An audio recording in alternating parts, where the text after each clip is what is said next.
If I close the game, I resign?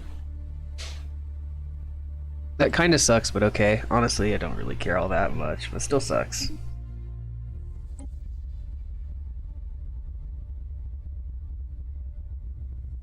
Alright. Let us make a new game. And of course, a new civilization. I'm gonna go ahead and send this link over to the Discord though before we go any further. I didn't change the fucking stream name or the, what's it called? So I'm gonna do that really quick.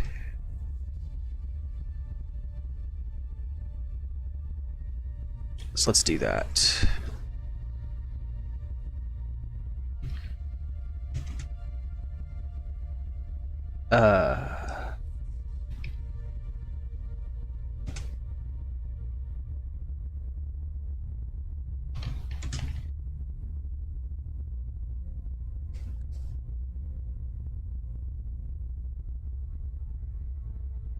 There we go, fixed that right up. Let me go ahead and change the thumbnail of the thingy, whatever it's called.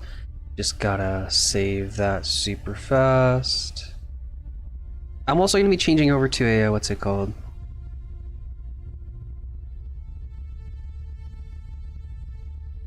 I can't think of the word for some reason, but that's okay. Stellaris, that's what this game is called. It's fucking right behind the thing and I can't think of it. Hey, how you doing, man? I forgot I have to have thumbnails for my damn stream because I'm on YouTube. That's probably my least favorite thing about it so far. Alright, let me change this over to a game capture really quickly. You'll be black screened for just a moment, and then you'll be good to go. I'm doing alright. Thank you for asking. It's snowing outside. It's nice and pretty out. No plans today, really. Stellaris. Here we go.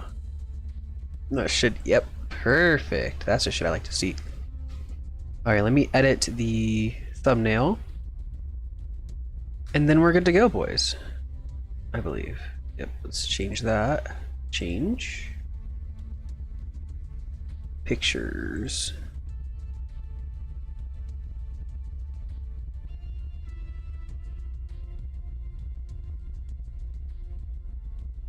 The file's bigger than 2 megabytes. Oh my god. Lucky fucker, I don't get snow. Yeah, it's pretty nice out. I mean, I don't have to go anywhere. That's the only reason why I would say it's lucky, but I mean, sometimes it's lucky, sometimes it's not. It just depends on your, depends on if you have to get outside in it or not, I guess. Well, let's see if I can upload it now. Shouldn't be bigger than 2 megabytes, hopefully.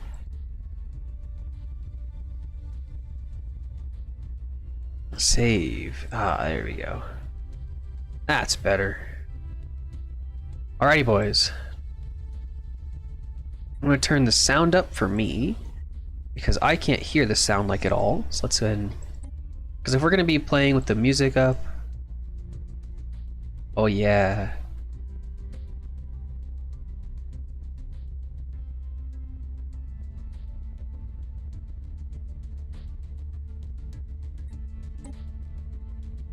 Actually, I want to lower the sound effects just a little more. Just a little. Alrighty. Turn the sound up for me so I can hear better. Turn it a little bit up for y'all. Alrighty.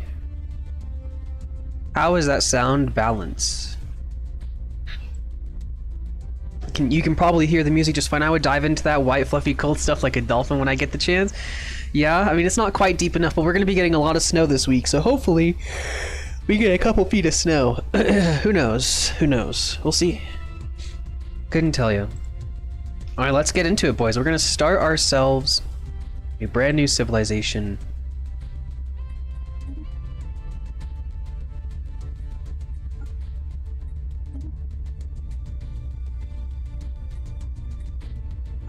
Alrighty, we're gonna pick the avian people because birds are cool. Some of them look pretty lame. Is it a parrot with the hat with the little bubble? Oh, that's so cute. I like it. Although I don't know, the penguin guy looks kind of cool. I like the penguin guy, TBH. Okay. I'm not gonna bother naming these people or writing a bio for them. Alright, we have to pick some traits. So we have 5 picks and we only have 2 points. Meaning that we have to either select things like that lower our stuff. So we can get, I'm gonna take Unruly for Empire Sprawl from Pops. Empire Sprawl isn't that hard to deal with, so it's something that we can make do with later on. Pop Growth from Immigration and Resettlement cost a little more expensive, but that's fine. So resettling your people isn't something that you do super often. But I want Venerable. I want this plus 80-year lifespan to my leaders. That is absolutely insane.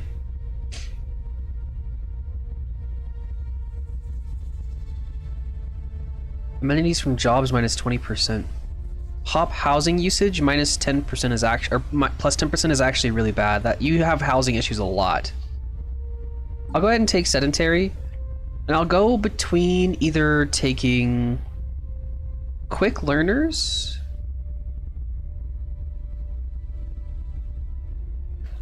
or yeah, I don't really, I mean, these things are nice and I would like them, but you can actually change this later on in the game if you go down that tree in the tech. I'm gonna take quick learners and I'm gonna leave it at that for now. I think that's just where I want to go with it. I'm not gonna name my homeworld, but I'm gonna choose the Alpine world because that's where birds live and it's cold and it's like a penguin guy, so that would make sense, right? The Avian City, obviously. So let's see. Resource consolidation. Start with the machine world as your home world. You have to have Machine Intelligence Authority, though. I guess I'll just do Prosperous Unification. Because, I mean, Gateway, Doorstep is useful, but yeah, I think I'm just going to take the Prosperous Unification here.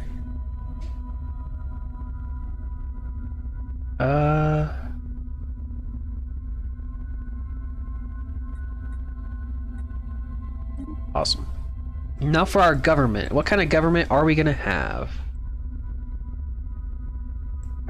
Well, if we're gonna be focusing on our leaders, let's see if there's anything that gives us bonuses on that. We can have bonus envoys. That actually sounds pretty nice, but that makes us a xenophile, which means that we really like other alien species, and I don't really mind being a xenophile, but let's see what else we got.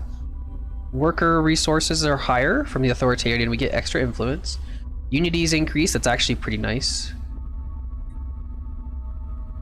Ship rate of fire and claim influence cost down, that's pretty good. Starbase influence cost and pop growth speed is pretty good. Faction influence gain plus 50%. And specialist pop resource, that's actually pretty decent. And then we have robot upkeep and research speed increase. 10% increase to research speed would be good. But I think I'm gonna be focusing, let's see. I kind of want the Spiritualist for the extra unity, but the extra unity is good in the beginning of the game, not necessarily towards the end of the game for me.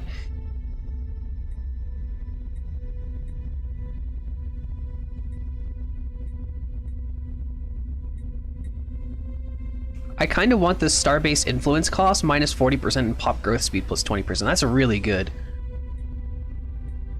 But having 2 extra envoys would make some things a lot easier, and plus 10 stability is really decent, but then we can't like declare war on anybody.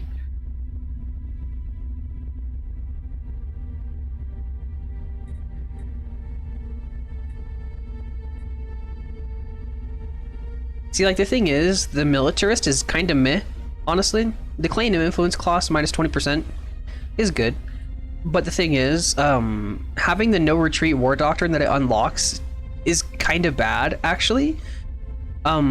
Basically, whenever you're in combat, your ships will have a chance of, whenever they get low HP, to dip out of combat so they don't just die.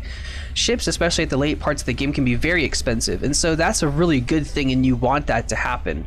The no retreat literally says, no, you can't do that, and so you just lose all of your ships, which is kind of bad.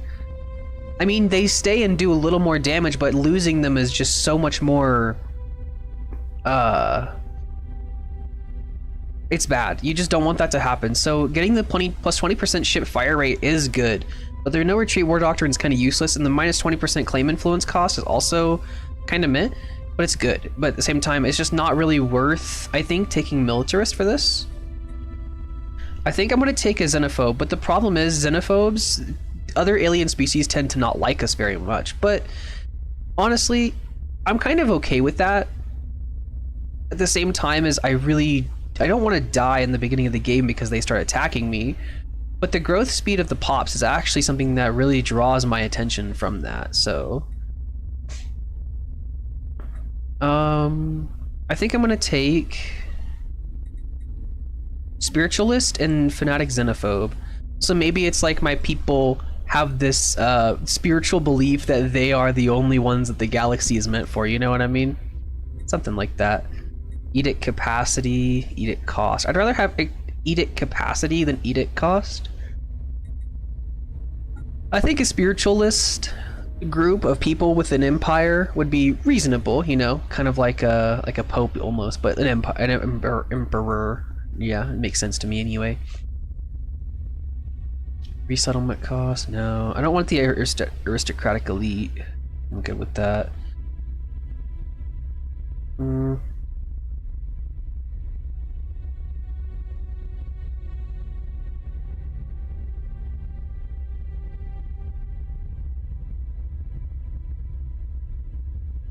gonna take Philosophy King and Police State.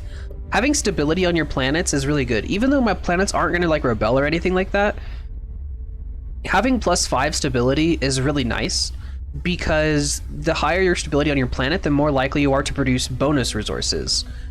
Alert, possible so yeah. form detected. Okay, he's loud. Isolate, destroy. He's loud.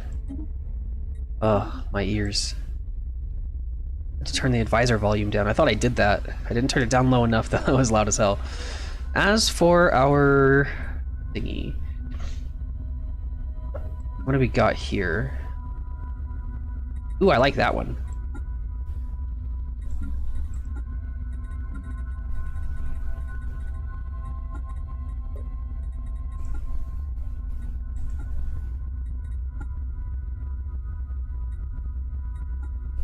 Nah, how about...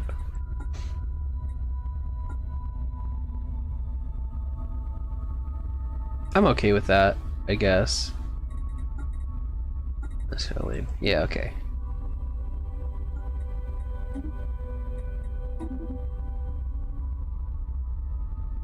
What is this? This game is called Stellaris. What is this logo design? No, this is called Stellaris. This is basically it's a 4X game. Pretty chill 4X game. So don't forget, guys, we took Venerable, so our leader should have an 80-year increased lifespan. And we also took Quick Learner. So our people should basically be really, really good at learning and getting high levels, but we're sedentary, which means we can't move people as much and people don't immigrate, which is fine. And unruly, which means our empire sprawl from pops is increased, but that's fine. We're also xenophobe, so we might get into early wars. Let's hope not, but we'll just have to see how it goes.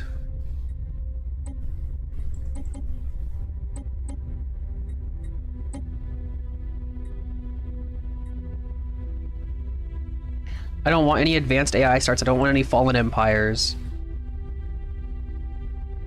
Difficulty? Captain? AI gets slight bonuses to its economy, research, and naval capacity. That's fine. When this is enabled, any AI bonuses from the difficulty setting scale up over time, starting at 0. Okay, I'll keep that off, I guess, if it's defaulted. AI aggressiveness normal, empire placement random, advanced neighbors off, hyperlane density 1, guaranteed habitable worlds off. I like that. But that also means that it's kind of based on luck whether or not you get a chance to, what's it called? Explore, but that's fine. Xenocompatibility, enable the disable ascension perk as an option for empires to pick. I don't know what that is. Caravaners. Spawning of caravaners. I don't know how to pronounce that. I don't know, whatever.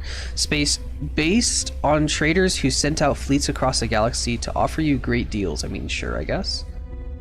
An Iron Man mode, so we can't like just save the game and reload it if we fuck up.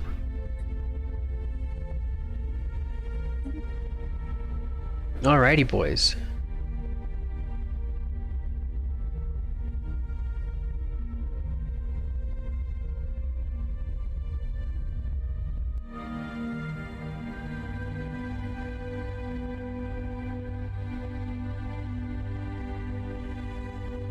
Play a Hassle 1977. I don't even know what that is. Next stream. I don't know what it is.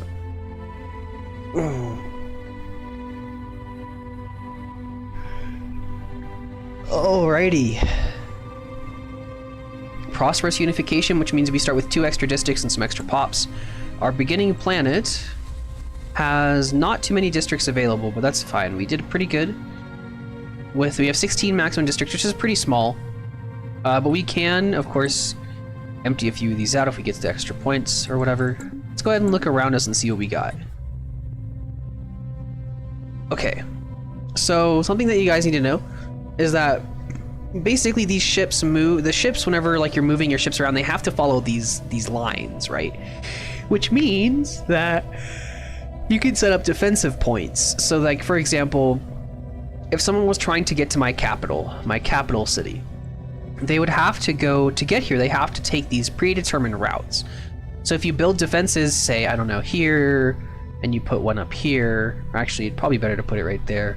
You put one here, here, here, and here. Theoretically, they have to go through your defensives to get to you, which is good.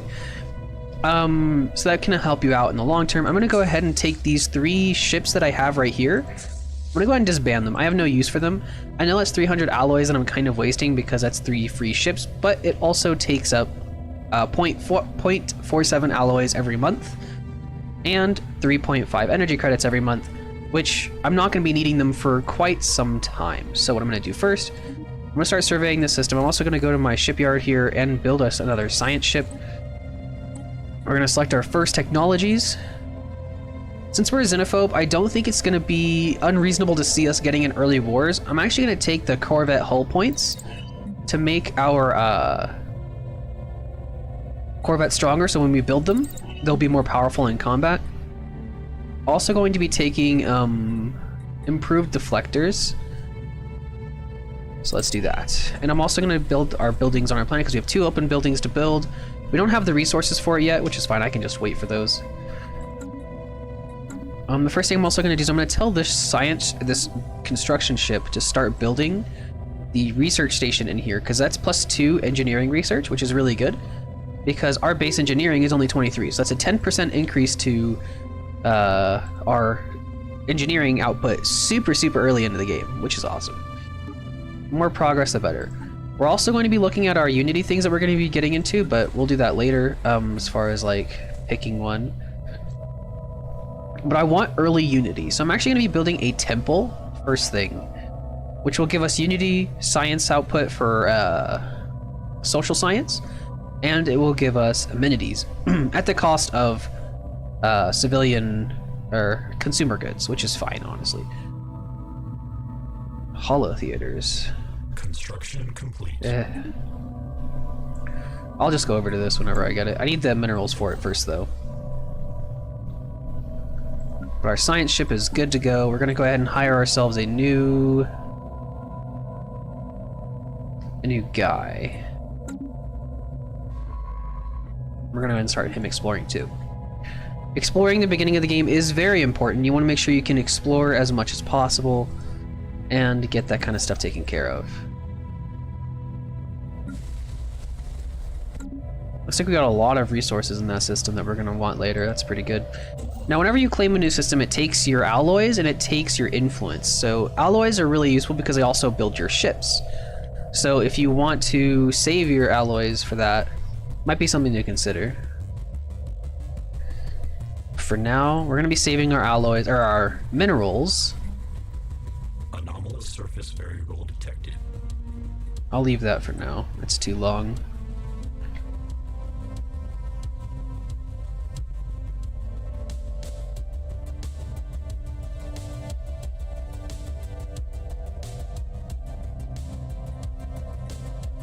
All right, how fast is our pop growing? 3.6 a month. That's really, really good for this beginning.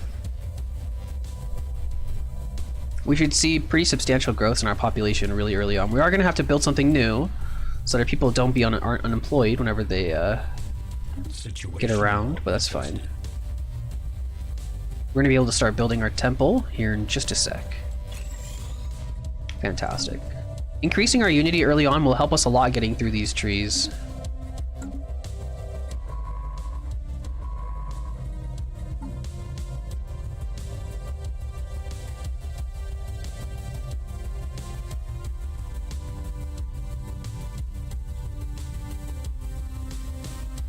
System survey complete. Awesome. That's a lot of minerals in that system. Executing evasion protocols. Wait, what? Oh shit.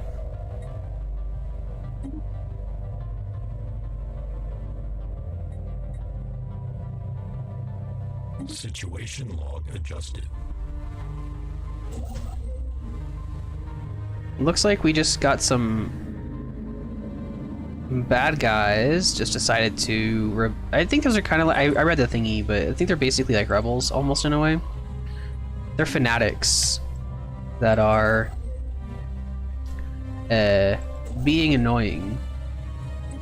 They're not attacking us or anything. Surface variable detected. That's fine. Okay, now we can accept our first thing here. So I'm going to be looking for stuff that improves our leaders as much as possible. So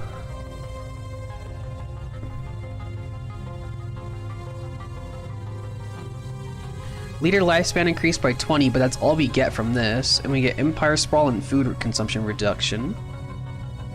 Ruler lever cap increased by 2, which is good. Capital buildings and governor level cap increased by, okay. Governor and ruler level cap increased by 2. And for adoption, okay, if we get all of them, we get an extra 1 influence a month. That's actually really useful for us.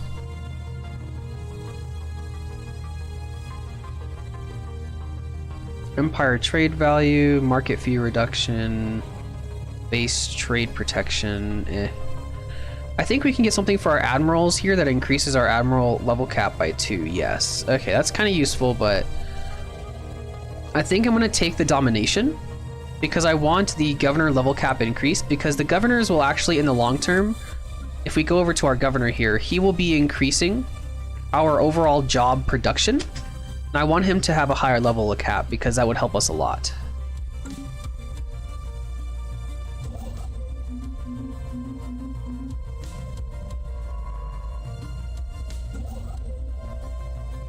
These ships don't look aggressive. I also don't want to get super close to them, you know. I'm gonna go ahead and head out here and build this station. That's a lot of minerals that I actually need for my buildings on my planet right now. And the next building I'm going to be building is an alloy foundry. Getting extra alloys in the beginning of the game is going to be very, very important for us. Even though I did prioritize the temple first, getting alloys is going to be very nice, because we're going to need this to build a military if we ever need it. Because I did disband the only bit of military that we did have, which I don't think is a mistake, but we'll see. Basically, it would have cost me about 300 alloys to keep those ships over the course of that much time. So 300 alloys, 0.5, I mean, you're looking at every 2 months is 1. So like, I don't know, 600 months, which is like 50 years in game. That's a decent amount of time, but I want to try to just stockpile. I would rather have a larger stockpile right now than have an actual navy at the moment. Now, granted, I probably would have been better off keeping those alloys, but I'm also getting more energy credits, a little bit more of it, which is good, so.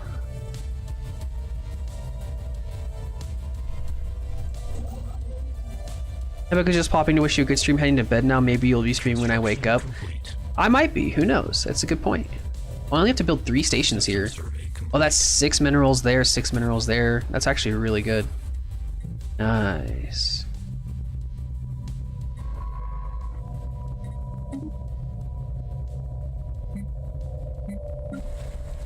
All right, oh Oh yeah, also sleep well. Sam, I appreciate you for stopping by and saying hi, so thank you for that. I was about to get focused on my game again before saying that. But yes, we have a decent amount more Unity output. Our Unity output's actually pretty decent right now.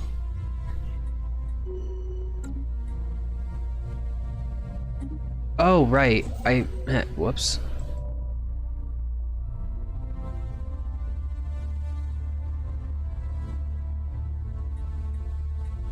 That's okay, he can chill for a second anyway. System survey complete. I'll tell him to survey a new system here in just a moment. Alright, here we go. Boom. Build that. Oh, we only have to spend 75. Okay, sick. But this way we can actually get ourselves Colonial Viceroy, which means that we don't have to worry. These guys will get to really high levels. He's level 2 now already, which is awesome. So we're getting an extra 4% from all of our jobs. Our Empire Sprawl from Pops is reduced by 4% and crime is also reduced. So crime will not be a problem. And we're getting extra stuff. And as he levels up over the course of many years, we're gonna be good. He's getting like 6 XP per month. And keep in mind that I made these guys live like basically fucking forever. So shouldn't have any problems with the leaders dying or anything like that anytime soon. They should be effectively near immortal, but not exactly, of course. Hey Micro, how you doing, man? Hey guys, don't forget to like the stream. It does show it to other people. Throw that in there right now while we're just kind of hanging out. Oh, my back. While we're hanging out and taking care of this. Taking care of all of our stuffs. System survey complete. Okay, I wanted to survey this system because it's a good defensive one. Actually, no, that's not true. I want this system here.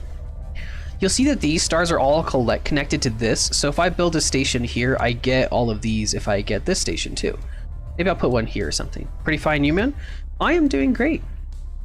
Star is such a great game. Have played it about 15 hours and handling most of the basics. Too bad DLCs cost a fortune. Yeah, just download mods for it instead, man. Like, the DLCs, like, I thought about buying them to be a good supporter of the thing, but like, I'm not spending $20 on stuff that I can get mostly through mods, you know? It's just not worth it to me. For free through mods, mind you. It's just not worth it, I don't know.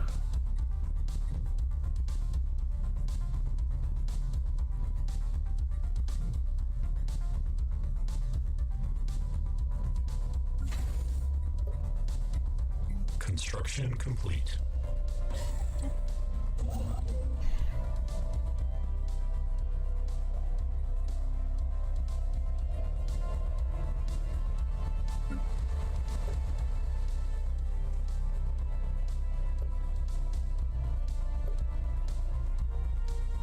It just sucks that technology in the beginning of the game is so slow. I have years before anything happens. That's okay though, it happens.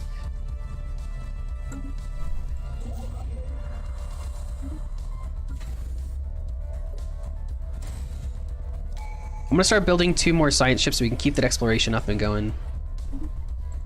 That should also increase our housing on our planet so we don't have to worry about building more districts just yet. Become a pirate legend and all the DLC and get all the DLC for free. I don't think that you can do that with Paradox. I mean, you can try, but I don't think that it's gonna work out. See, because we have the high stability, I took police state because the high stability here is increasing the amount of resources we're getting from jobs, which is basically jobs are just like just them making money. Oh, you're fine.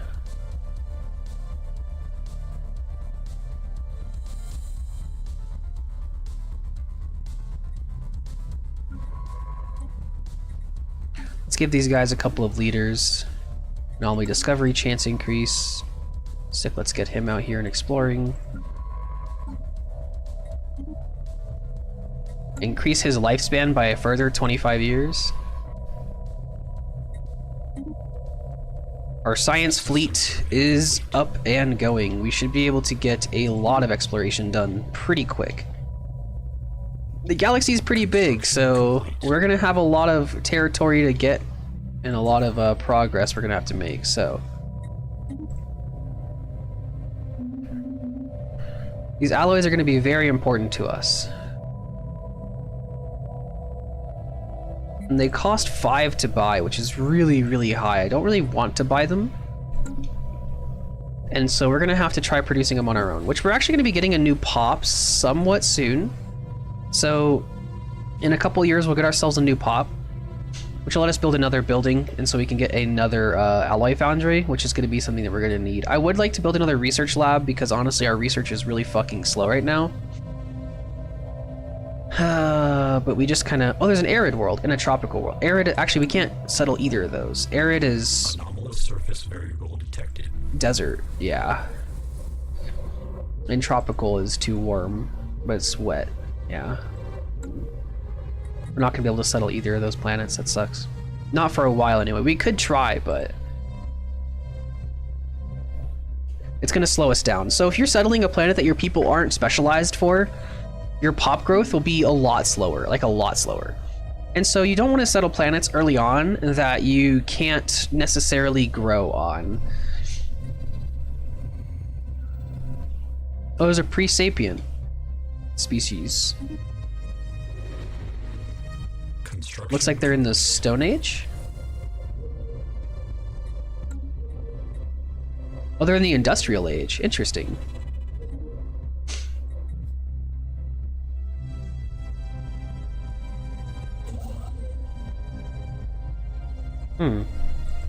I'm gonna build a listening outpost here.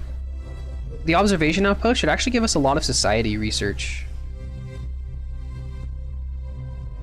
Anomalous surface variable detected.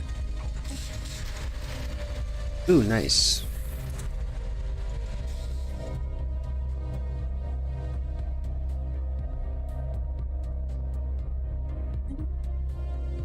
Awesome. Now we get some extra alloys if we claim that system. That's really good for us.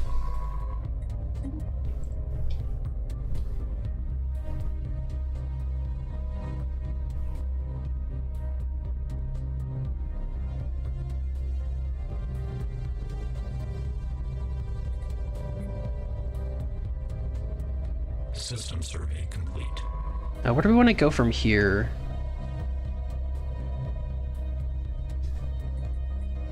Anomalous surface variable detected. Technological acquisition successful. Got our first tech. Let's take... I don't really want any of these. Like, off-world trading company is useful, but like not crazy. I'm just gonna take the least expensive one so we get it done fastest. I think that's just the route I'm gonna take with that. We got a new Unity perk. Good level cap +2. Which means that our Lord God Emperor, High Queen, however the fuck you pronounce that.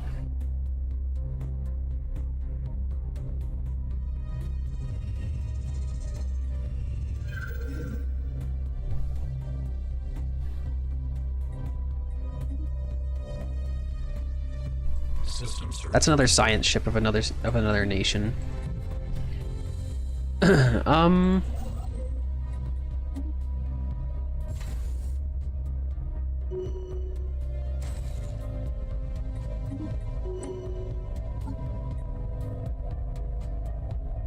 our ruler has a new trait and she's level 3 now.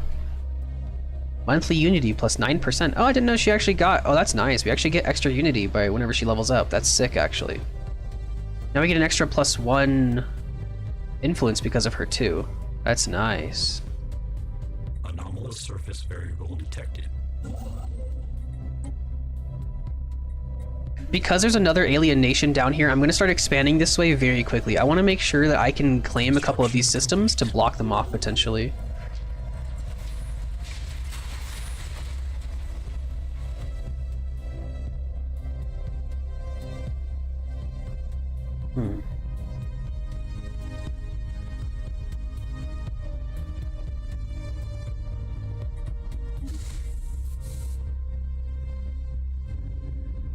You can see their lights of their industrial cities.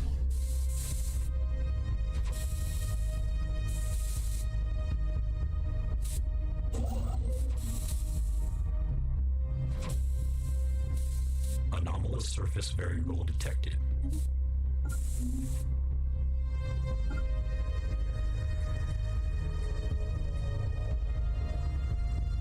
Let's see how much unity. Not how much unity. How much society sciences gives us. Complete. +8.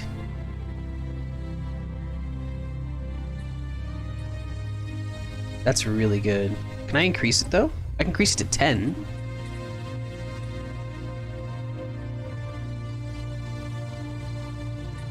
I think I'll just take 8 though.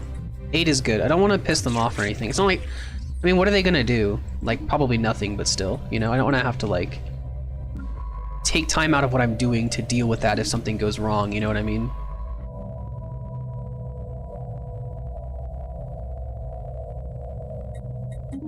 I want the system right here because this is a cutoff right there.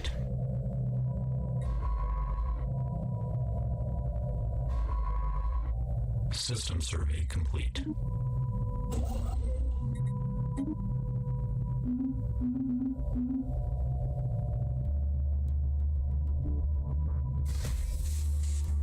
Oh damn, they built a space station here. Sad, so they actually already have this system. That really sucks. That's fine, I guess. Alright, Empire Capital, let's go ahead and start building another alloy foundry. Looks like we're gonna get into a war really soon. If they just communication established. This meeting is surely a blessing. You walk the path of heresy, alien scum!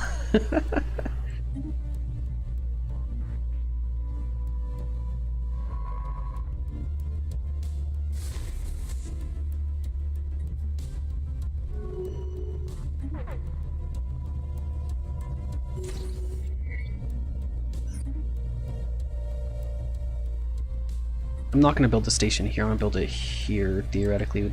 I mean, I want to build it farther than that, but like... honestly, I'll just start building it here so I can get it done. The time is gonna be very important to me. Construction. Now, if I click on them, it's gonna say their fleet power is overwhelming. Keep in mind that I have absolutely no fleet power whatsoever. I literally have 0. And these guys are gonna be pretty upset with me because I'm a xenophobe. So we're not gonna have very good relations with them. But that's fine. It doesn't look like they're trying to declare war on us initially or anything like that, but I could theoretically... Protocols.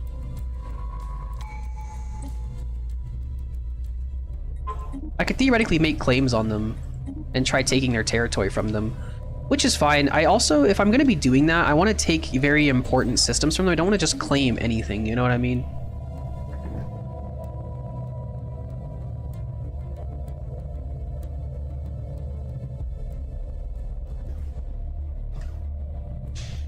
Alrighty, where's our construction ship? What is he doing? Nothing? Okay, let's go build this station here, mining station. System survey complete.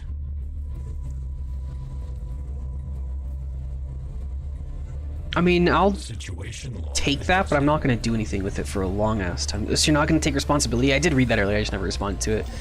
Fuck no. It takes way too much effort. Ocean World and Tropical World, I can't settle either of those. Ugh, it's so annoying. Whatever. Once we get these, it's actually kind of good.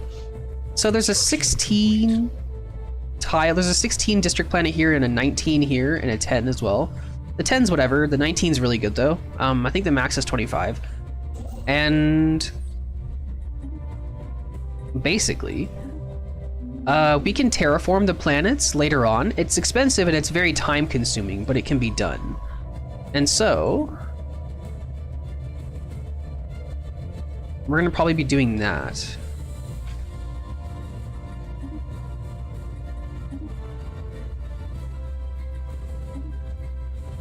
I'm just gonna have them exploring kind of far out. I'm really happy about that Society +8 research though. It's actually gonna help us a lot. Anomalous surface variable detected.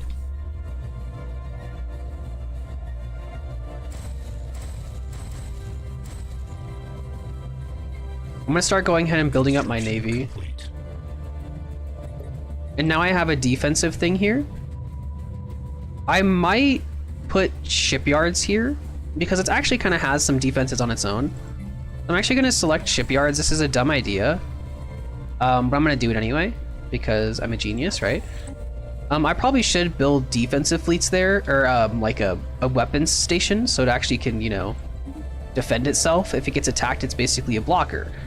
But I am just instead going to Acquisition successful. there we go, nice. Afterburners or coil guns? I prefer afterburners, but coil guns will do me more good in this upcoming war, because I can almost guarantee you I'm going to declare war on these guys really early.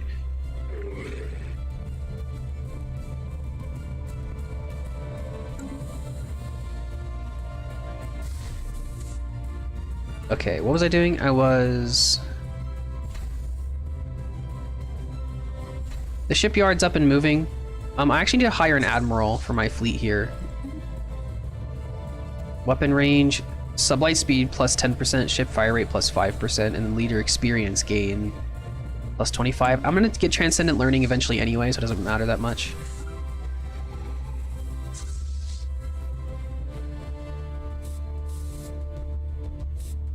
Hostile fleet assets engaged.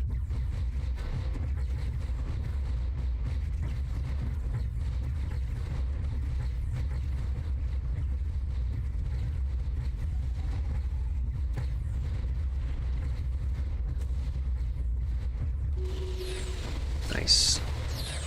Situation log adjusted. So the yellow is me and the blue is the enemy? Yes. So this is his territory and this is my territory. Variable detected. Just gonna have him build all of these things here. System survey complete.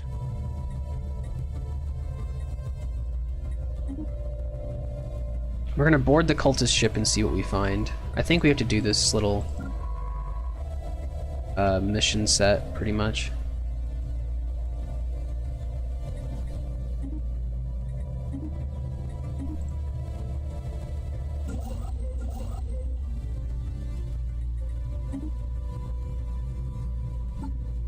In 8 months, we're gonna get our first. Oh. Though the survivors offered stiff resistance, our boarding party was able to secure several prisoners from the disabled cultist starship. From them, we have learned that this conspiracy goes far deeper than we initially suspected. The agents of the Temple of Unity include several flag officers and high-ranking officials within our own government. Mass arrests are being made, and all assets belonging to the cult have been seized. However, several of the starships have been built in secret, remain unaccounted for, and the upper echelons of the cult's leadership have vanished. I'm gonna go ahead and dock these bad boys.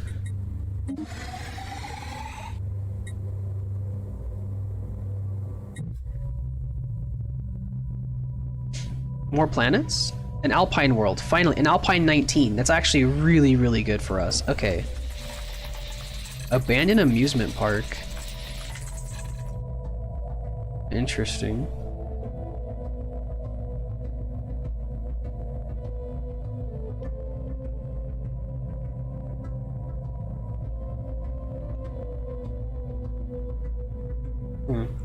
Construction complete. Interesting. What do we got out here? An Arctic world with 15. It's not bad, but 15 is kind of low. Surface variable detected. But that's still a planet that we can theoretically inhabit, which is also good for us anyway. So, but this planet down here, this 19, that's actually really good, and it's on a place where we can actually put a defensive wall up with a starbase, so that's really convenient for us. Oh wait, that's a cutoff, actually. That doesn't connect to anything else. So theoretically, this whole area could be rather safe. Construction complete. Their fleet power is still overwhelming to ours, but that's probably because they invested a lot of their early resources into making a navy. The AI has a tendency to do that. They also, of course, get a bonus to their, what's it called, economy, because of the difficulty. Situation log adjusted. Where was that at? Construction complete.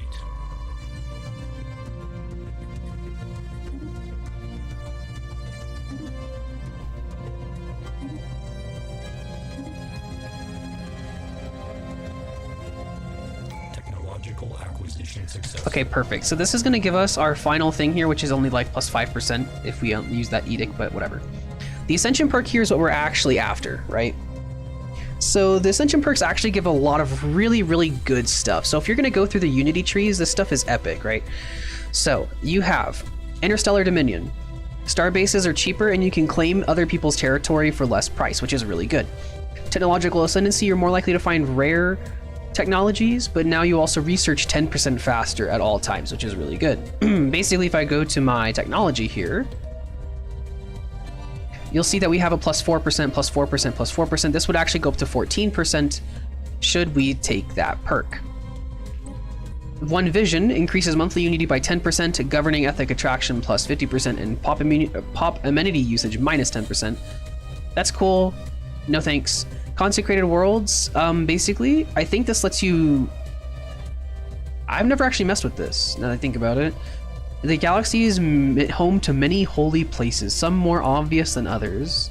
As mortals, we struggle to divine the true nature of the universe. You can make unlock decision, Consecrate World. Consecrating uninhabited planets up to 3 increases spiritual ethic attraction and empire-wide amenities, as well as Unity generation. Interesting. I've never done it before, but maybe I'll try it sometime. Master of Nature, basically. Oh, nice. Unlocks decision, Mastery of Nature. This is a decision that permanently increases the maximum number of districts a planet can support. That's actually really good. By 2. That's actually awesome. I might take that as my second one. But we're going to be taking Transcendent Learning, but we'll get there. Imperial Prerogative, Administrative Capacity plus 20%. Basically, as I start to claim more systems and make new colonies, our empire sprawl will increase. If we go over our limit, which we can do, our Unity, our traditions will be harder to get and they'll take longer to get, and our technologies will take longer to research. So you want to make sure that you don't go over it by too much, but you can go over it by any amount that you want. Executive Vigor, Edict Capacity plus 2, that's cool and all. Transcendent Learning, Leader Level Cap plus 2, and Leader Experience Gain plus 50%. That's awesome. We're definitely going to make use of that. There's a few of them that we can't actually take because we have to have other Ascension perks picked first, but yeah. Shared Destiny, Trust Cap of our subjects is increased by 100, and the Integration Influence cost is reduced. I do intend on making use of this later, but right now is not the time. I'm going to be taking Transcendent Learning because I want that leader level cap increase, and I also want the leader experience gain increase through. So now if we go to our government here, her maximum level is now 10 and she's learning 75% faster. So, and these guys live a long ass time because of the things I've selected. So we should be seeing a pretty sizable bonus to our leaders over the course of the game. So I'm very excited to see that. It'll take a while to really see all that, but like our scientists though, but we didn't finish our hydroponic farm. Pop growth speed plus 10%, yes. Like our scientists here, these guys leveling up is actually very valuable to us because it increases their research speed by 2% per level. And since they have a maximum cap of 7, which will be increased in time, that's an extra 14% research speed. That's pretty good. Pretty happy with that. We'll have to deal with that in the future, but there's our construction ship. Go with that. I'm actually gonna have him start moving this way and start. Oh wait, what? Another ship is performing or has finished performing this order. Wait, what? Oh, I have another thing going that way. Oh, I already had one going that way. Funny. Alrighty. Special project complete. Ooh, someone just got 200 extra XP for that. We're translating the mural, I guess. So now she's level 4 already in the beginning of the game. That's really, really good. Anomalous surface variable detected. I'll pass on that. I mean, she's not really going to be making use, or he or she, I don't know if it's a fucking she or not. Oh, female, she, yeah, okay. So she will be surveying faster than the average person. So if we look at her level, she actually gets survey speed plus 40%, so she scans planets faster than anybody else in my group, which is really good, so.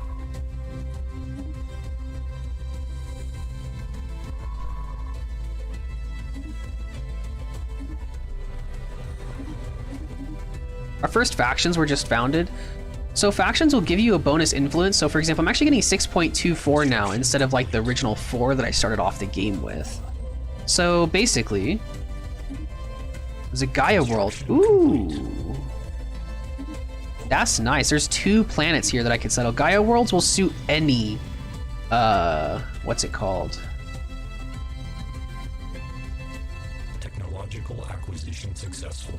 Oh, I can't think of the word. They'll support any type of person, like any type of Anomalous surface variable detected.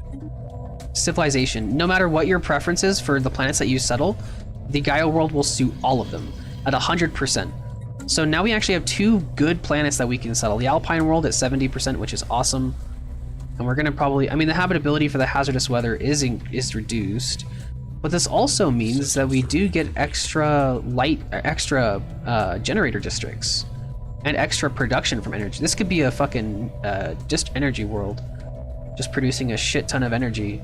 There's like 9, 10 if we clear the blockers. That is a lot of power, especially because it's going to be increased by 20%. That is awesome.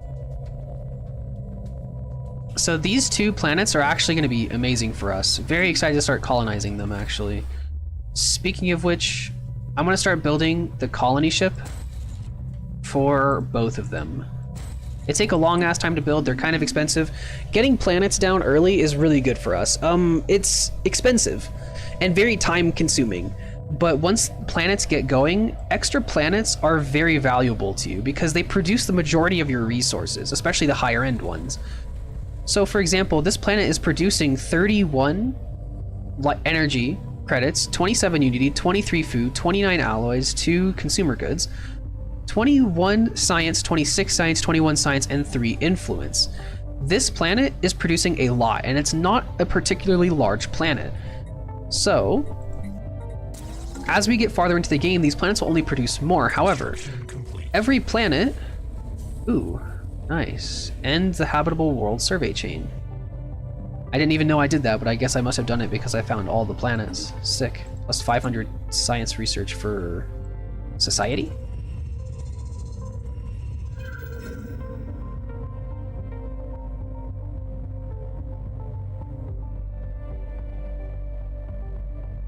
Huh.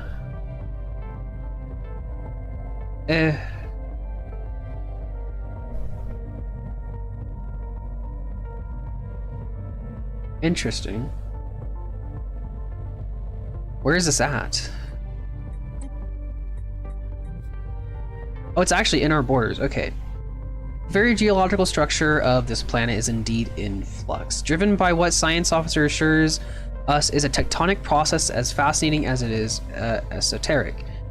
What is most interesting about to our kingdom is that the way that we may be able to strategically halt the planet's ceaseless chaotic self-transformation. In short, a near-instant stabilization of the planet into something slightly, if not entirely more habitable is theoretically possible. So I could get 4 extra physics research from this, or we could try to terraform the planet. We don't actually have access to legitimate terraforming, but he thinks he can do it with a term he coined as a surgical terraforming strike. So hopefully there's a 50% chance that if I give him 200 energy credits that this could be a habitable planet for us. I'll let him give it a shot and see how it goes. Failed. That's okay though. It was worth the shot. I mean, having the 4 extra physics research is not as good as having a whole ass fucking planet. So I am more than happy to take that risk. But now we're gonna have 2 whole planets here anyway,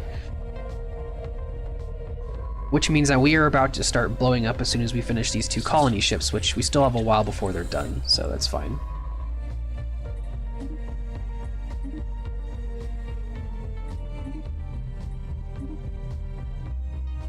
Get those going. Another planet, Savannah World, that I can't do anything with. The moment when you're at 33% of the when you're 33% of the viewership, yeah, man, it happens. It means I have to read the chat and I pay attention to you, yeah.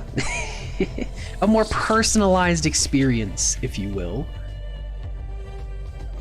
Sleep power is still overwhelming, which isn't super surprising. I'm just expanding in a lot of different places and doing a lot of different things right now. I don't really want to build a massive navy at the moment. Anomalous surface variable detected. Wait, terraforming strike? Ain't that just nuking the planet? I don't know what he decided to do. I didn't actually, I read the whole thing, but I didn't actually specify what he was doing to the planet.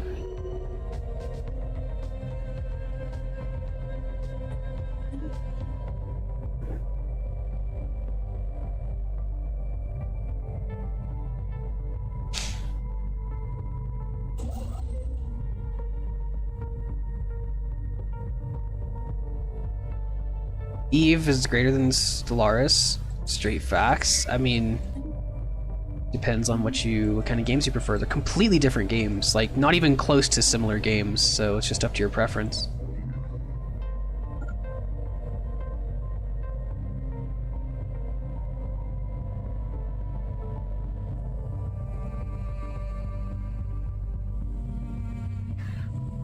I would also like to return to my Two Worlds gameplay at some point or another.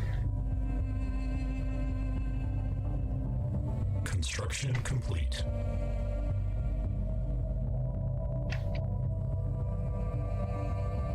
I hope you guys heard the slurping of me drinking my milk from my cereal.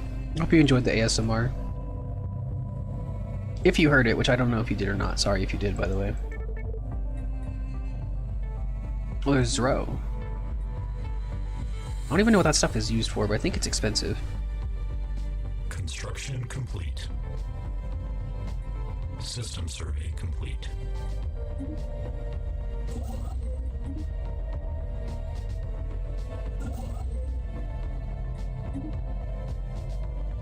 Looks like they're expanding a lot slower than us. I mean, to be fair, they probably have the similar number of star systems.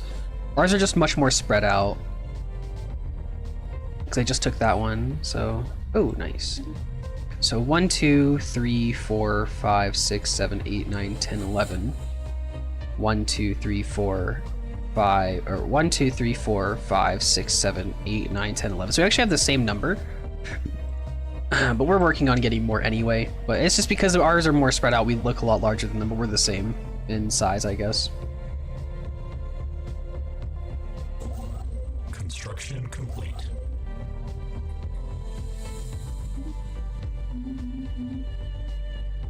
How's our planet doing? Pop growth speed is doing okay. Oh, we're actually also working on a tech Complete. that should give us even faster pop growth, which is something that I do want, so.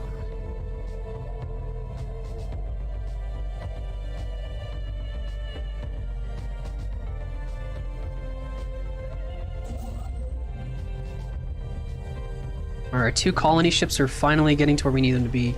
This is exciting. I actually really need these planets. These planets are going to help us a lot.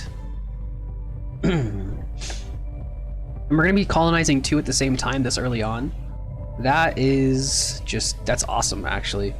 We lucked out with these. Although our Empire Sprawl is going to go over, which does suck, but we'll just have to deal with it. It's something that we just have to accept at this point because we can't do anything about that one.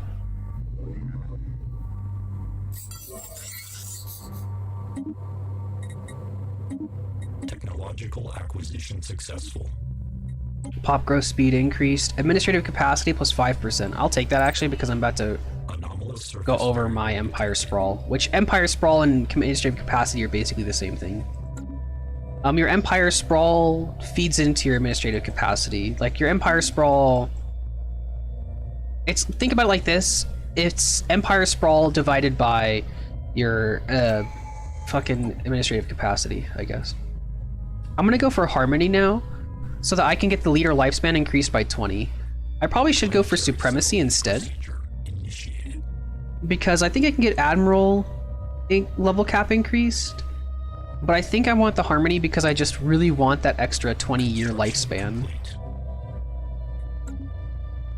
If my leaders never die, they're gonna be the best leaders in the game. You know what I mean? They learn incredibly quick. They're basically immortal. So yeah. Oh, I have an anomaly here, so I can't actually research. I can't settle here yet. Construction complete. I guess get started at that. Get started on that. Where's that at? Encounter in where? That's a military fleet.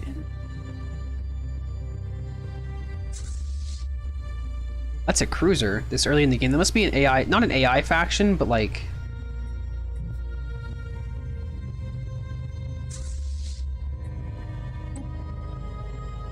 Anomalous surface variable detected.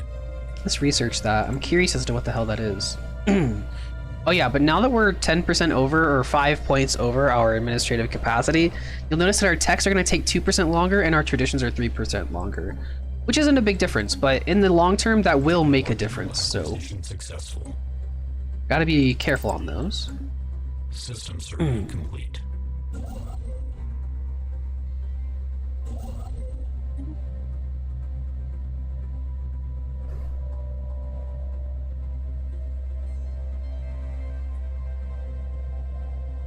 I'm kind of nervous. They're literally just... Oh, they're just passing by. Interesting.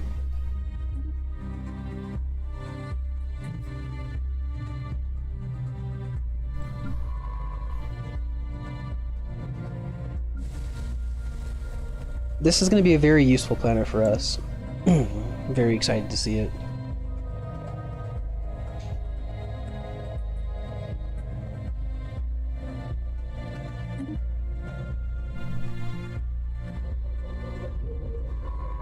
There's another alien species out here. Finally found another one. That's fine.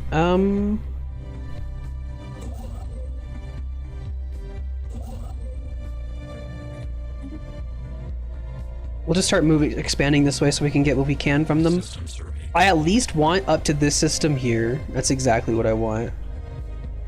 Will I get that? I don't know. Okay, well, we surveyed all of those. Let's go ahead and get all of these.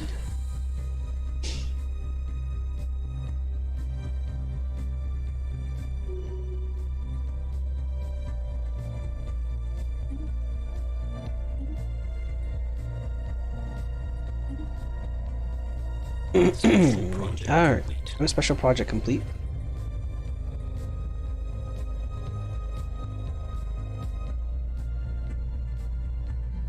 Oh wait, is that the system? No. I don't know what that is.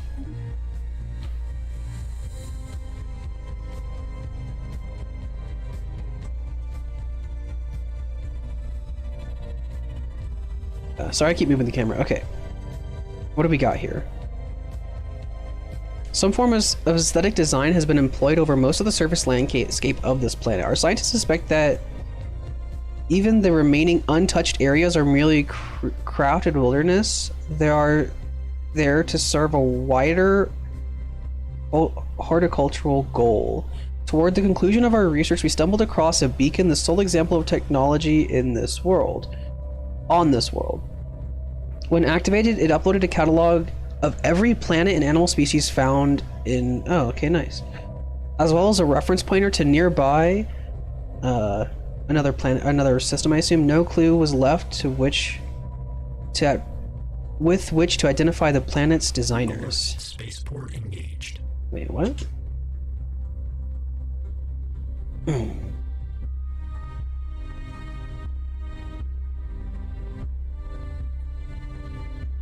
Pure dry landscape. Interesting. I'm gonna unpause the game. I can go ahead and start colonizing the planet now.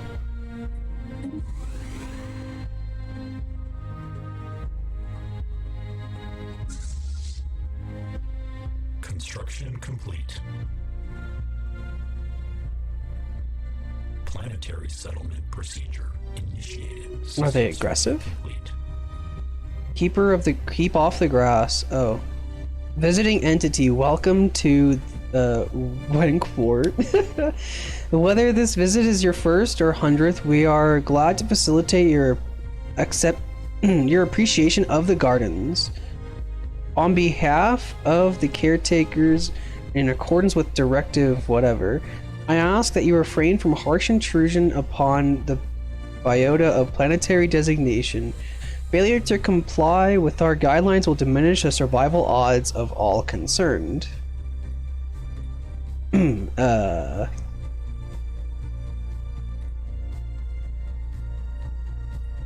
How can we help? Splendid. Guidelines will be delivered to you imminently. The summary allows responsible, non-destructive use of the gardens. Great importance is attached to preserving these worlds' existing character. However, we do not wish to stifle development within Imperial Beacon out of range. Request urgent monitor division, dispatch to coordinates. Failing, retrying, failed, retrying.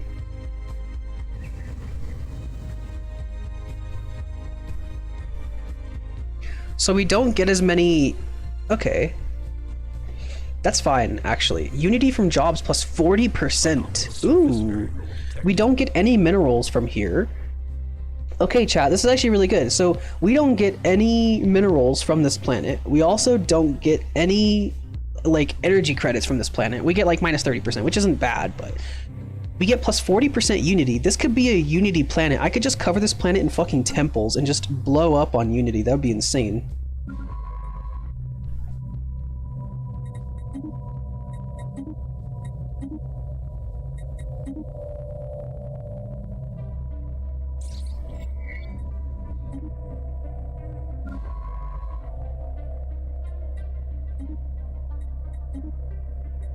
That's actually really interesting. Good for us. I'll take it.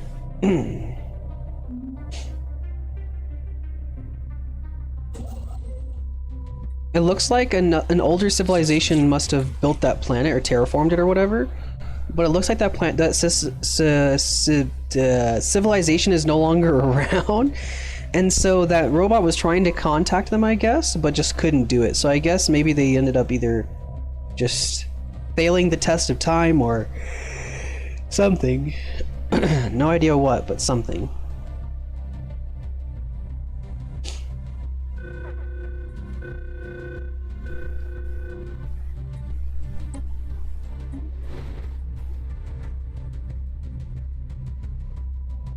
We found more cultists. Let's go get them.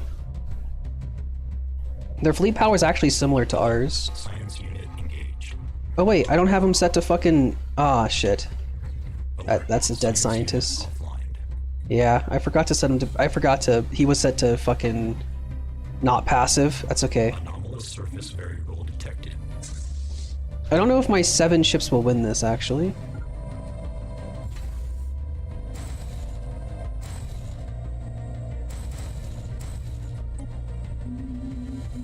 Well, let's get some more of a navy built so we can take this guy on without any problems.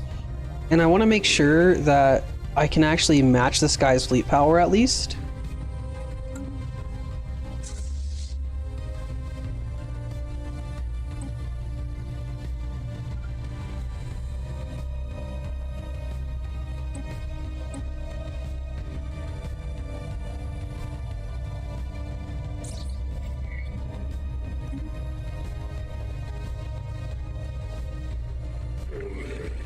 Okay, so actually getting that extra 200 made a difference. So his fleet power is probably closer to 1,000 right now, which is fine. I mean, that's higher than what I have at the moment, but that's okay. Obviously, it's higher than what I have at the moment, but...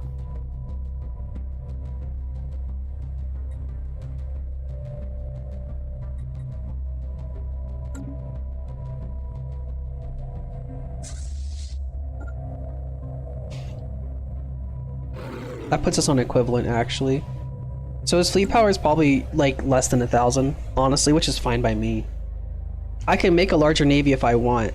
I could get a slightly larger one, not by much. But I could. I don't really need to right now. Although I do need to increase my, what's it called? Construction complete.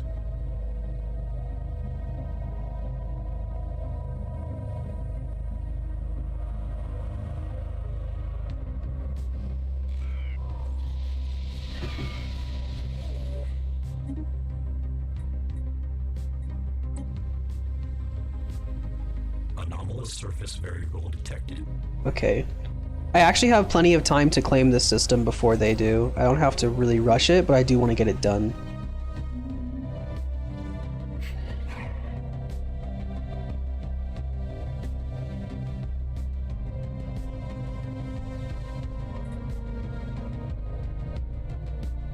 System survey complete.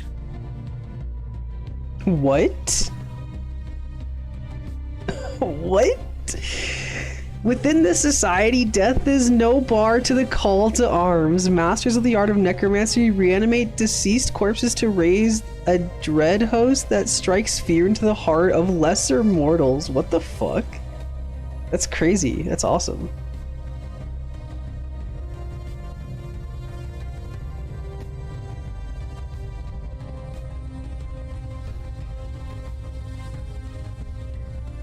How do you get that? I want it. It's awesome.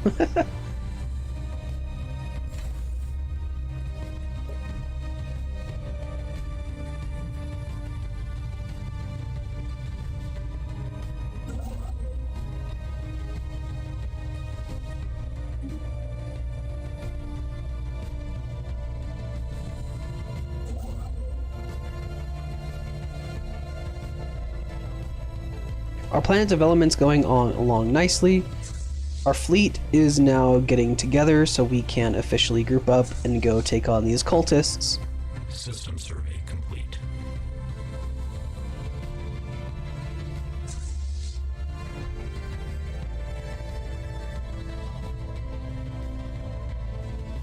And then I think we get a cruiser whenever we take this down, but I'm not entirely sure.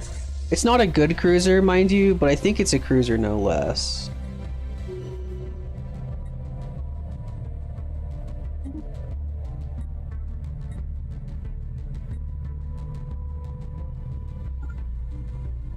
Our governor just got a new trait as well.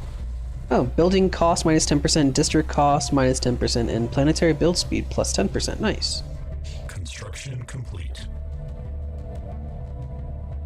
This guy was getting 6%, 6 points or whatever every month. How many is he getting now? 18. Nice. It's much better. Yeah, we definitely win this now.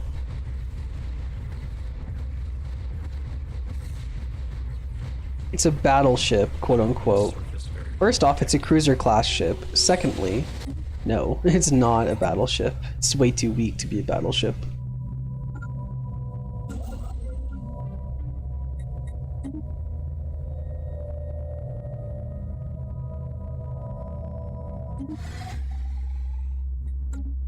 Our admiral has not quite leveled up from that yet. Unfortunate, but that's okay.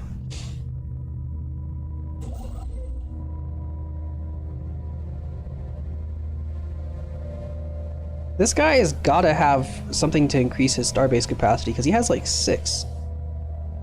Interesting. Construction complete.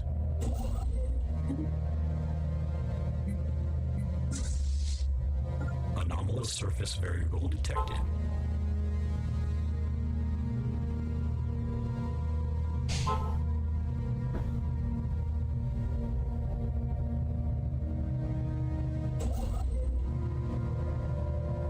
Bake, okay? Bake. Me, I can't read, bro. You have to go easy on me.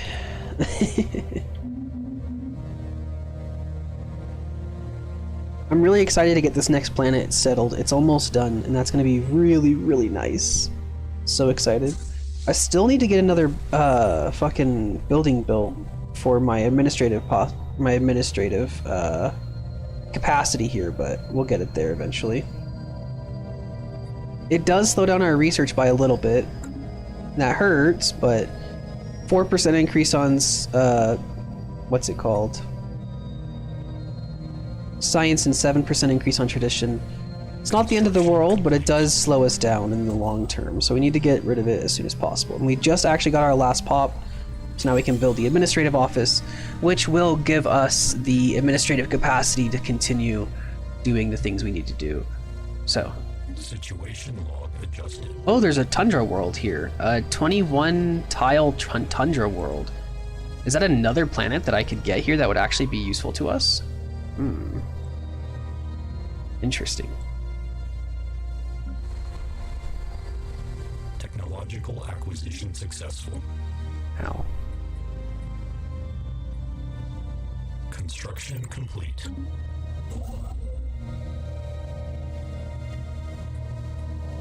Planetary surface settlement established. Alrighty, the planet has officially been settled. So one of the bonuses to having the planet being settled, one of the downsides is that you have people immigrating. One of the positives, though, is that you, like, see, I have 1.6 pop growth leaving this planet, which isn't exactly ideal. However, so that means this planet's going to be growing a little bit slower in the future, but that means this is actually growing much faster. So we have 3.46 growth, but we have the base growth on this planet is increased by, looks like a total of 50%. So we're getting basically 3, or no, we're getting a little less, like closer to like 2 on this planet extra growth per month, which is good because normally we're only going to be producing 3 anyway. A total of like a little more than that, but beside the point. So we're getting extra growth. Our pops are going to be growing faster. And this guy hasn't settled any other planets. And this guy hasn't settled one. Well, we're going to be settling 2. So our... Oh, we have a timed project. Where is this at? We'll go do it if it's timed. Okay, so we're actually going to be growing a lot faster than the people around us, which is good. We do need that to happen.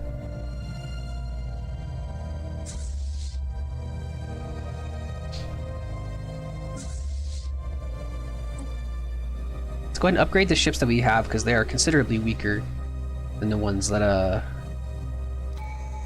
the stronger ones in our fleet. We're going to increase our leader lifespan by 20 years. Our leaders are just going to live forever, bro. Like that's the thing. It's just going to be they're going to be alive forever. That's nice. That is nice. Ship augmentations completed.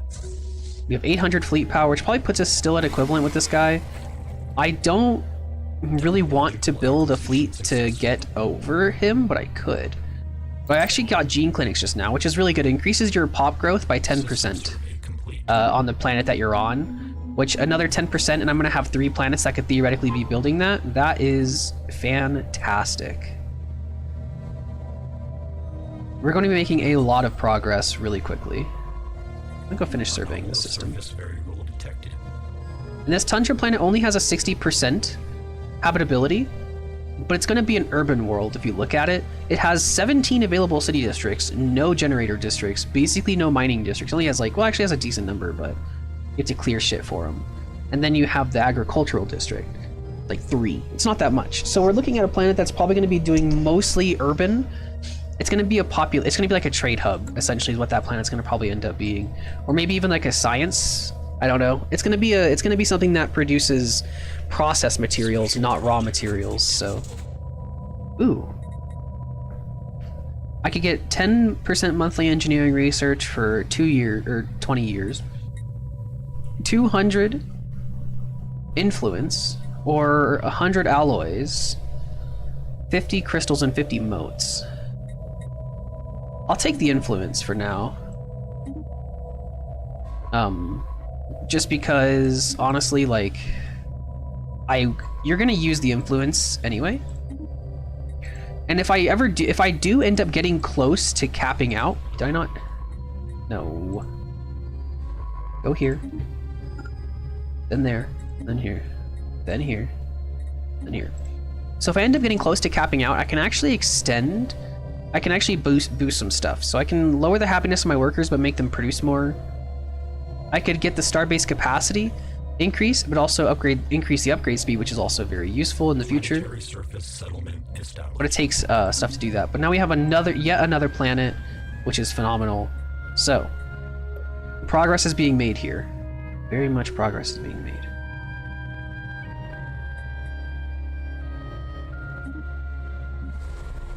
We have a 3 increase to immigration. Oh, wow. Yeah, we're getting a lot of immigration to these planets, which is awesome. The Empire is probably actually going to start almost losing pop growth, but honestly, that's fine. You gotta do what you gotta do, you know? I'll have to just accept that for now.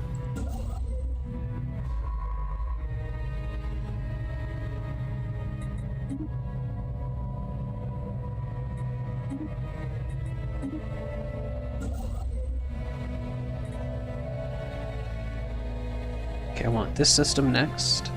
I'm kind of just grabbing all of these systems so that I know I have them for later, because this guy is expanding, which is fine. But I at least want this system here. I'll probably be able to grab both, honestly. I don't think there'll be a problem with that.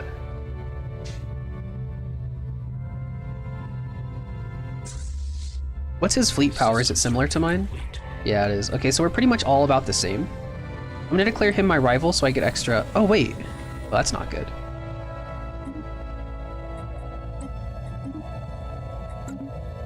There is a... Huh. They have a pact with a whole nother nation already that I haven't met. Okay.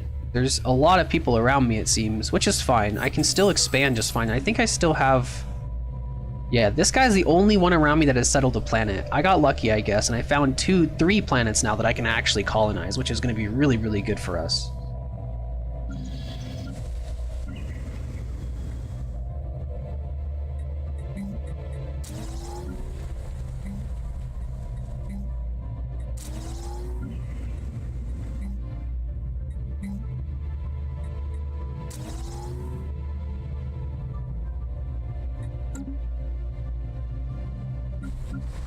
Once these colonies really start to grow, we'll be able to make some serious progress. But the thing is, because they're colonies, they grow 50% slower, so immigration is pretty much... Immigration or resettling is essentially a requirement in order to get them to actually get their population, which kind of sucks, but what can you do?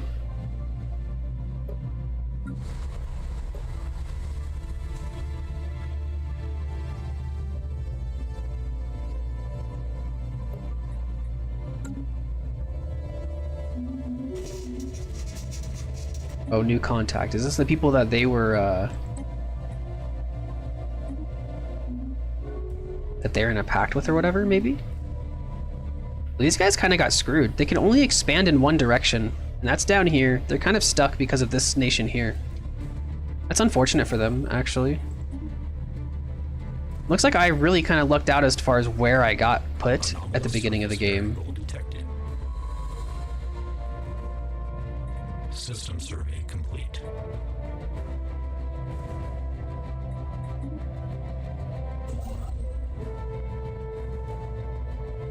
Because I actually have a lot of room to expand, and I've kind of blocked a couple of people in this process. I blocked 2 anyway, which is fine. They have to expand southwards now, and they'll be competing for each other with that. Actually, if you look at it right here, unless these 2 systems connect, which I can't tell if they do or don't because I don't have vision, this guy's literally stuck. He can't expand anymore, which is really unfortunate for him. I still have a lot of room, which is awesome for me anyway. Not for them, but for me it's fucking fantastic, so...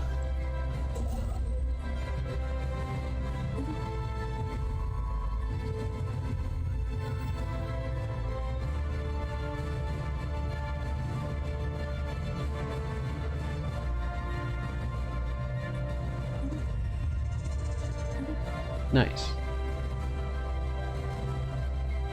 Making good progress. I feel like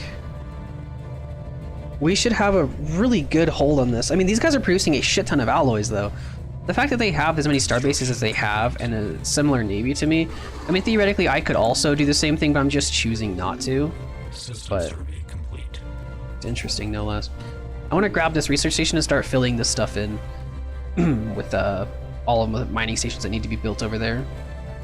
I'm also going to go ahead and do myself a favor and build 2 more construction ships. That's a Corvette, not a construction ship. Just to get it taken care of.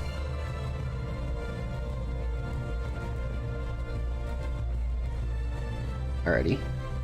So, we're actually starting to run low on consumer goods. That's fine. I don't really want to buy them, but I can. Construction complete. I can start selling food slowly. Like, I don't know. In selling 20 of it, so I'm still in the profit, but not by a lot. And I can start buying a few consumer goods. Just 5 is enough. So we shouldn't go into the negative on our energy credits, but we should also stop going into the negative on consumer goods, which is, consumer goods are kind of, you know, important. Oh, interesting. Oh yeah, I remember this.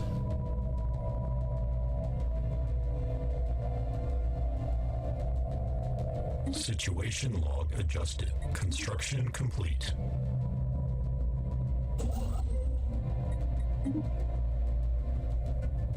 There must be a lot of shit in this in this system, even though there's like no resources.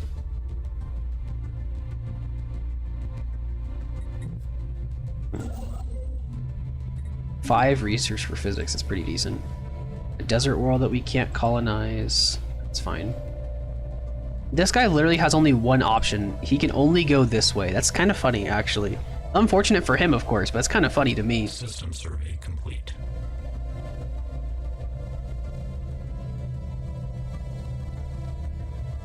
I very seriously doubt that a civilization started over here, so I probably could get this entire area to myself. That'd be really nice, because I mean, no one's over here. Otherwise I would have bumped into them by now.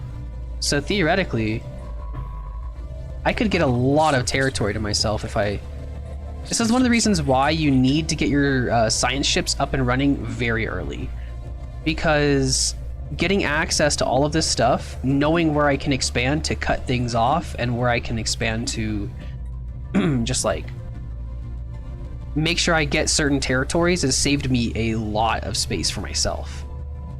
Because I expanded kind of thin. These guys have more like contiguous borders, whereas I am more focusing on just getting certain specific spots taken control of for my sake. So I actually have a lot more wiggle room, and I have a lot more things that I can claim because I have been going out of my way to get these things where I want. I want a Corvette build speed increase so that whenever I get attacked, because I'm going to try probably fighting off this guy here. I'm actually getting close to high influence, to my cap of influence, so I might end up needing to mess with that soon.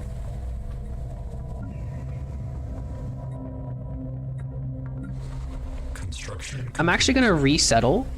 Construction complete. One of these colonists to the other world.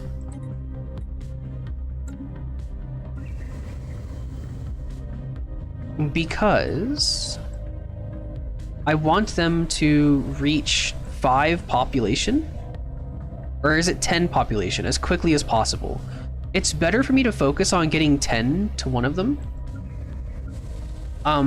Because then I can stop having them being quote-unquote colonies, and they'll be a little more useful. Oh wow, 12? Physics research. I changed my mind. I'm gonna settle them on the other planet instead, fuck it. That is so much physics research, just wow. Am I gonna go to 50? I am, that is insane. I'm going down on my consumer goods because they take a lot for the upkeep there. But that's totally worth it. My physics research will be through the roof for a while.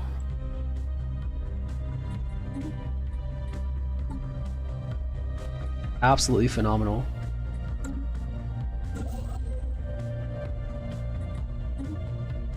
We're just going to keep the expansion going. I know that my Empire Sprawl is becoming a problem again, but honestly, going just 1 point over doesn't even affect me. And if I go a few points over, it's not a really big deal. Executing evasion protocols. Let's go kill those marauders. There's a tundra world here for 21. That is a lot of habitable worlds for me.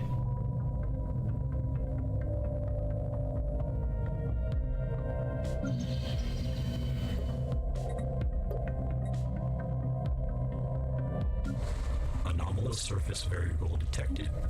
The reason why I'm not moving people from this planet to the colony directly is because if I do, I actually lose a building slot.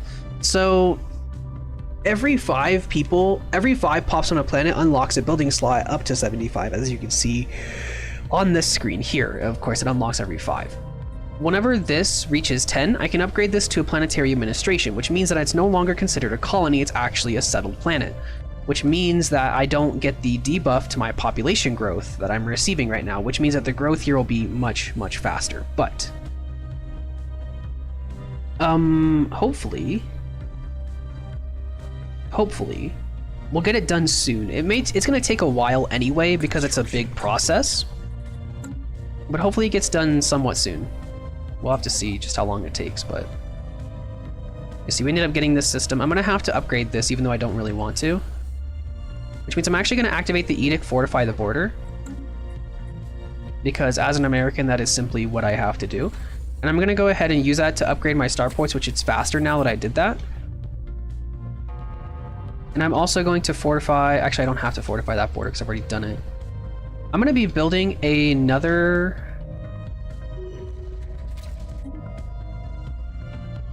spaceport here. And I'm going to make it an anchorage so I can actually get extra naval capacity from it.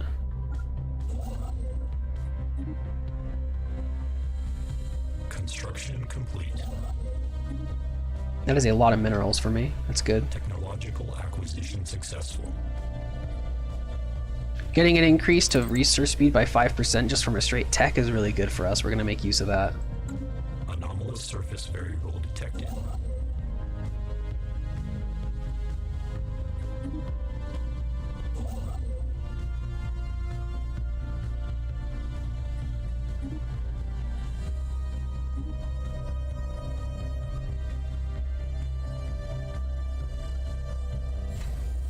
I'm going to now change this over to trade hubs because I will now be able to make actual use of those because there's trade in these systems nearby. So I'll get a little bit of money from that. You actually get money from these trade values, which is good. I mean, I have some trade value on the planet just because of the clerk jobs and high stability and all that and whatever, but...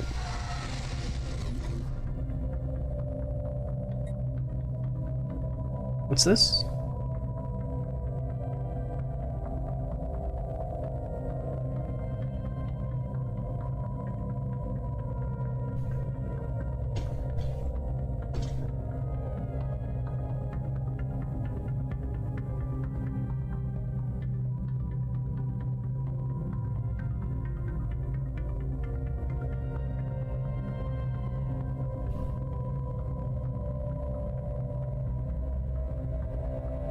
Interesting. Ooh, nice.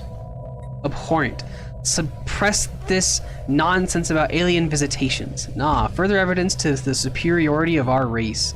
15% extra unity for 60 months. And 10% extra happiness? Hell yeah. I'll take it.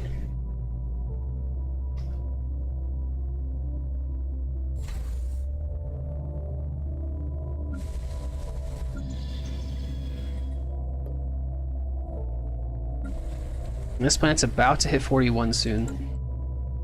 Awesome. I don't want to lose that building slot on my planet, but I really do at the same time because I want to get that colony to grow at full speed. It also unlocks building slots on it. So theoretically, I mean, it doesn't really... It just kind of delays what we're doing, but I mean, I could do it. I mean, I would have to... Construction complete.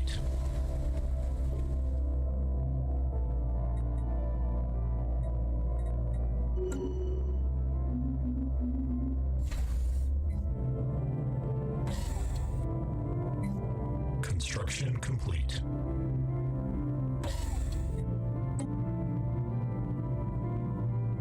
System survey complete.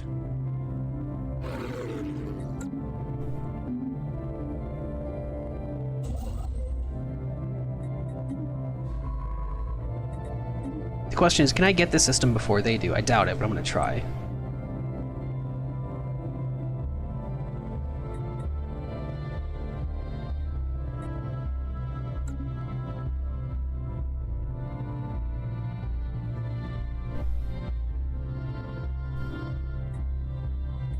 Ringworld encounter.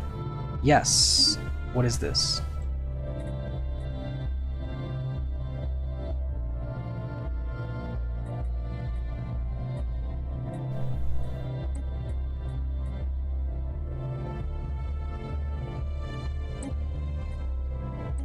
Okay, where was that?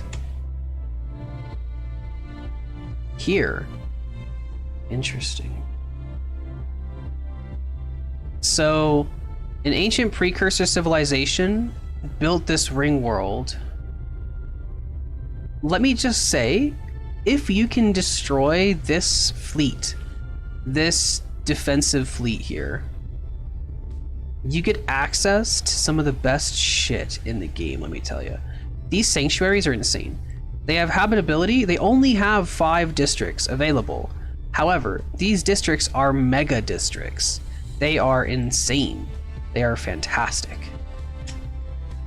Can I actually survey them without them attacking us? Executing evasion protocol. No, they're hostile. So that means that they're not going to attack me. These guys literally have no opportunity to attack me, I don't think. And I'm never going to be able to take that from them anytime soon, so that's fine. But that is going to be fantastic for us in the long term. if we can get a hold of that ring world somehow Construction complete. and actually like use it effectively, System survey complete. that is going to be phenomenally useful to us. Let me just say.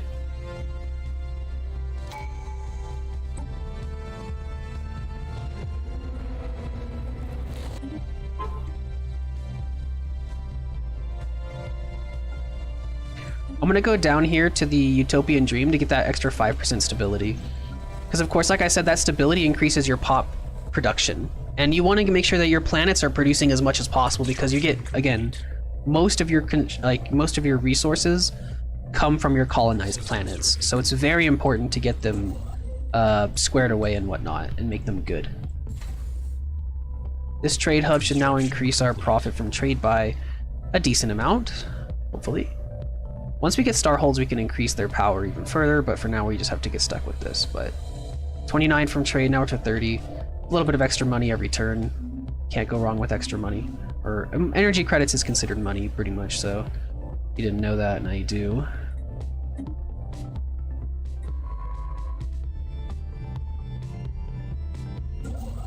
Technological acquisition successful. Gene clinics, yes. I'll take the Off-World Trading Company now because I can actually make use of it. But, okay. Population resettle. I'm going to resettle this population onto this planet here, which will give us a new building slot, and we can start building the gene clinics. The gene clinics will increase the speed at which we produce pops, which is going to be very useful to us. And this planet is about to finish its pop as well.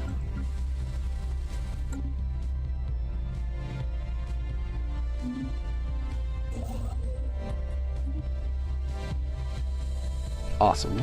Anomalous surface variable detected.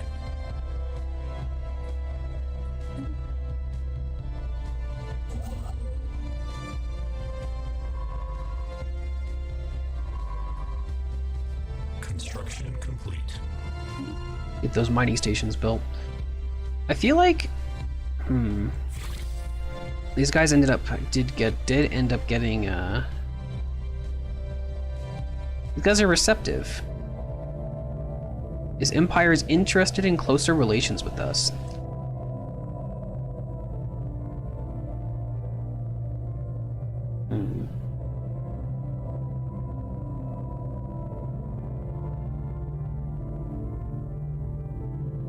Oh, they're Xenophiles, that's why. Okay, fair enough. Why did they do that? That's so inefficient. Whatever. Construction complete.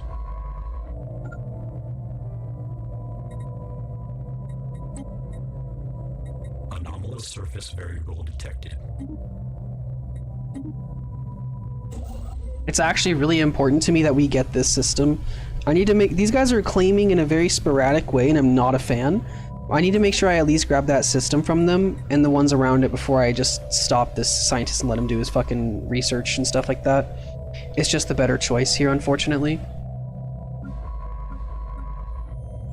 It's good to see that our leaders are actually getting a shit ton of XP, though. I could move the surveyors over to actual jobs, Complete. but I don't really need to necessarily. Construction complete.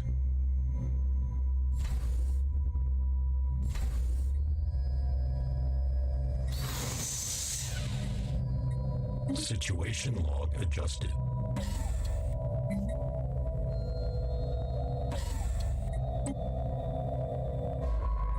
Construction complete.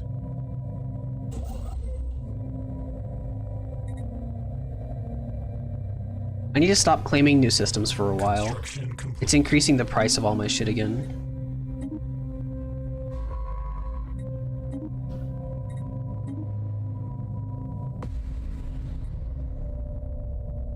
Hey, what happened?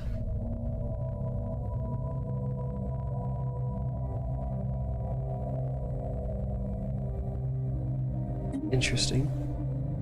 We just lost a scientist. That's really unfortunate. Complete. He was actually a really high-end scientist, too. That really sucks. I did need him. Unfortunate. Also to build more science ships and get started, I guess.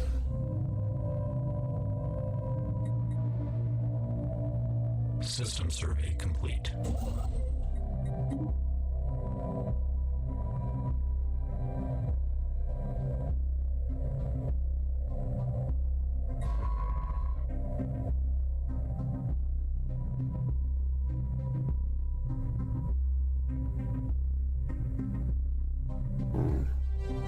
Like, what the fuck?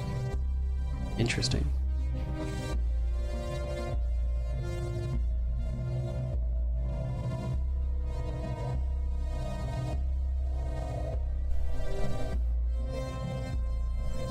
Well, let's put some new scientists on this bad boy and... Oh wait. Send them out.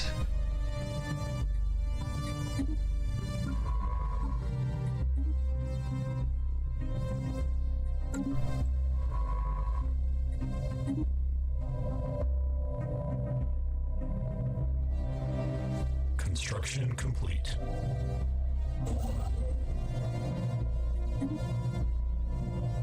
I don't want to claim any more systems, and yet here I am running down here to claim more systems, but I think it's something that I need to do, honestly. Anomalous surface variable detected.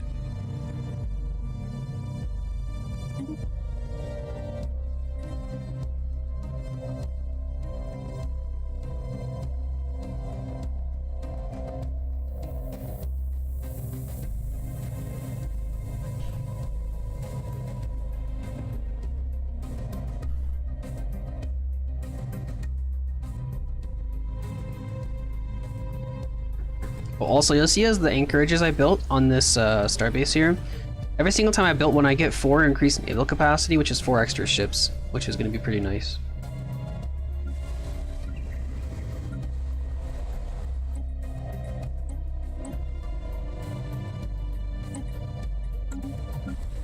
This place is up to 7. And this one should grow soon? Yeah, okay. So we're actually really close to getting this planet to no longer being a colony.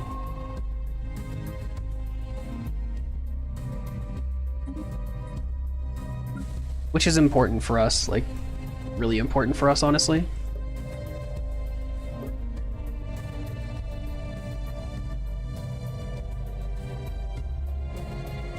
Anomalous surface variable detected. Technological acquisition successful.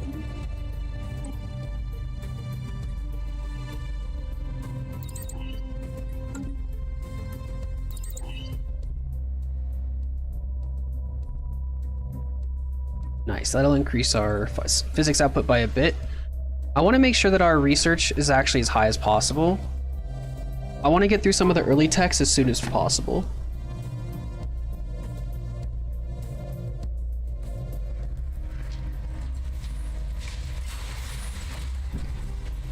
Geothermal, oh nice. Extra energy credits and some extra, what is it called? Shit, can't think of the word.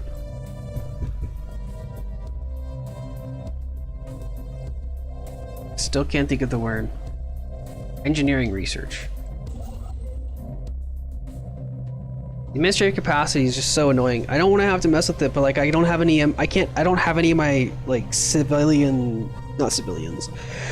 Like Complete. colonies aren't really growing. Because I have so many new colonies and they're all immigrating and moving around to places I don't necessarily want them to be.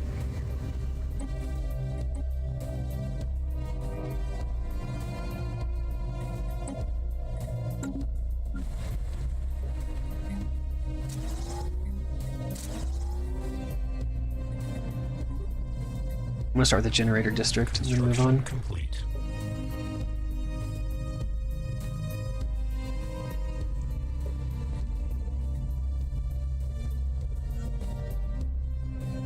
Situation log adjusted.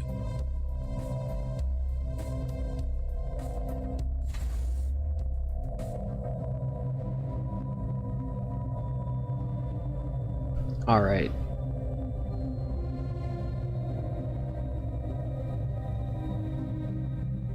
I did see that the ancient precursor thingy So in every civilization has like an ancient precursors event, which basically I think unlocks like a new planet or whatever for you in the long term. To settle, I believe, if you do all the stupid shit that you have to do. And I read the one that was talking about how the ancient precursors were basically like arthropods, but they were like adults could be up to 15 meters long, which is pretty interesting. And they rarely ever had more than 2 or 3 on a spaceship. That's kind of cool looking. Kind of sounds kind of cool, not gonna lie, boys. Arthropods. System survey. We're gonna have to start buying more consumer goods. We're gonna start losing a little bit of money every month, but that's fine. We have a stockpile. Actually, we're still profiting. Nice. Okay. We're down on food just by a little bit, but honestly, like, that's not a problem. Like, we have tons of extra food.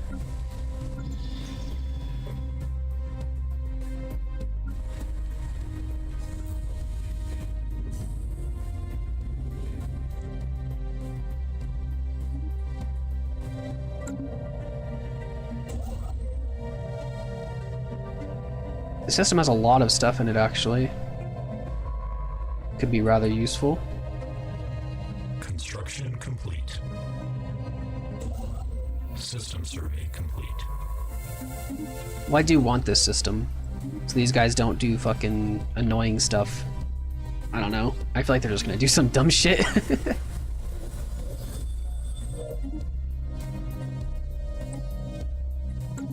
Oh, they're way down there. System Okay. survey complete. Interesting.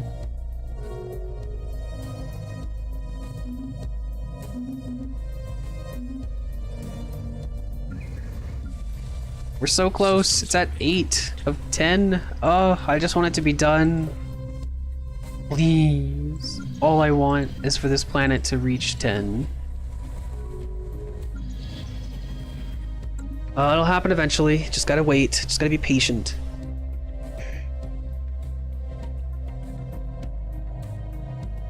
Okay, let's see.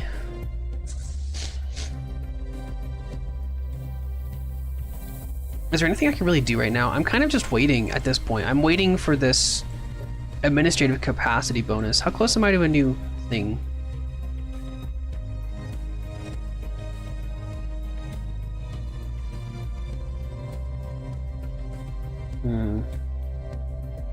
I want to keep my unity high, that's the thing.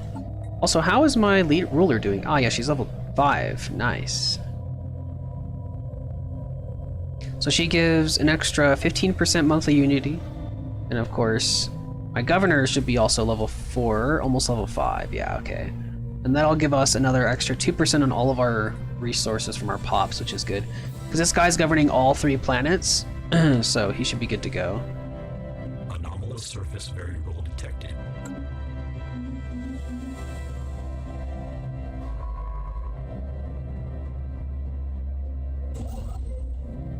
Nice. Once we get this, this will help us a lot. Even though I know I said I don't really want to keep claiming shit, I actually kind of need that system, so unfortunately I pretty much have to claim it.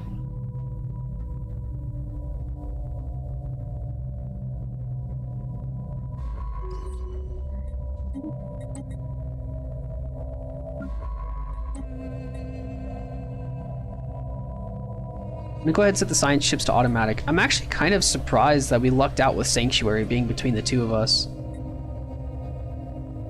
That means that there's pretty much no chance that these guys ever do anything to us.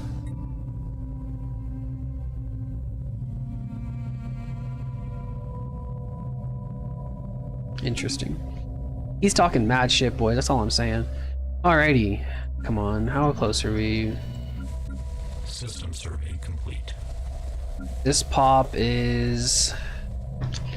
I'm just so, I don't know. I've been playing a lot of Stellaris. I actually kind of have a headache. Honestly, boys. Ugh. That's okay though. I've actually been playing this game for 2 hours. Holy shit, wait. I did not realize I was playing this game for 2 hours. They're down here. Wait, where are they at? Those people I just met. Oh, they're right there. No wonder they're claiming in such a sporadic way. They had to go around somebody. Interesting.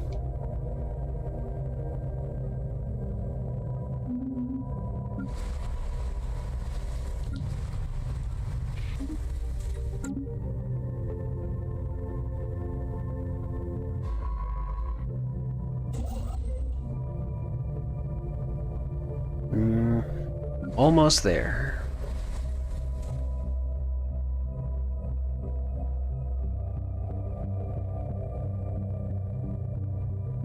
Oh yeah, see, it's only a 70% habitability, which means that if you only have 70% habitability, you lose a lot. So you lose 15% resources and 15% pop growth speed. That'll change over time, but for now, yeah. Oh nice, Gaia World, plus 10% resources from pops. But I mean, that's not really important because we're not going to be producing much on this planet. But that's okay.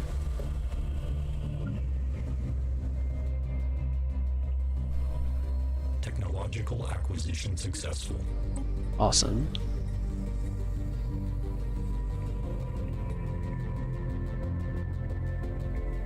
System survey complete. Almost done.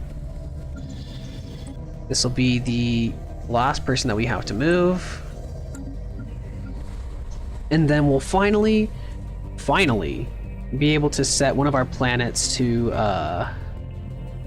not be a colony anymore, which is going to help us so much. It'll just be very, very nice to actually increase the speed of growth here.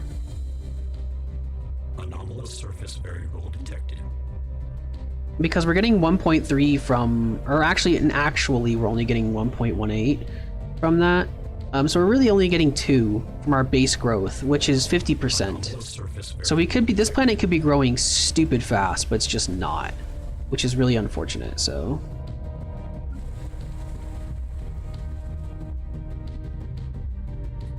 but there we go, it's at 10 pops. You can finally upgrade it to a planetary administration, and now we'll be able to actually have a full we're actually going to build another administrative office here as well, so we can get the what's it called, administrative capacity higher, and now we can start working on the other planet. And once this is done, we will officially be just flying through this, so that's going to be nice. Project complete.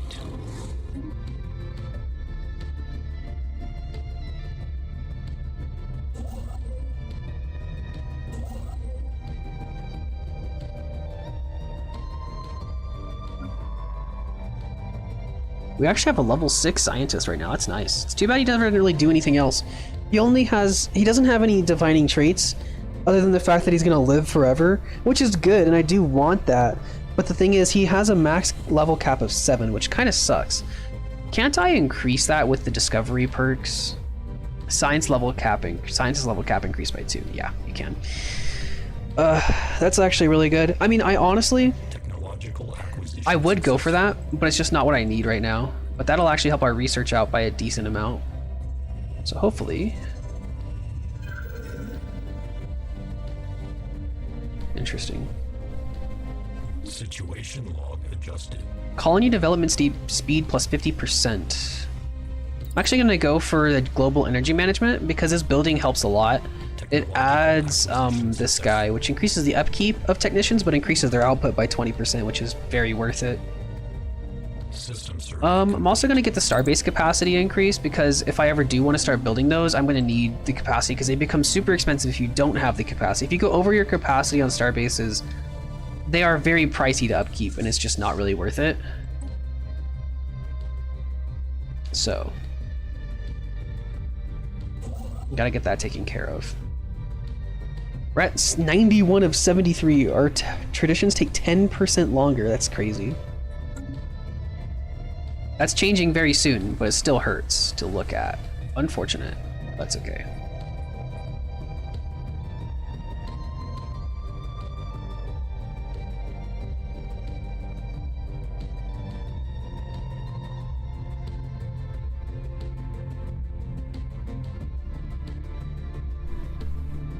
It's just crazy how big the game is. I mean, you can make it bigger than this. I think I did 800, but you can do 1,000.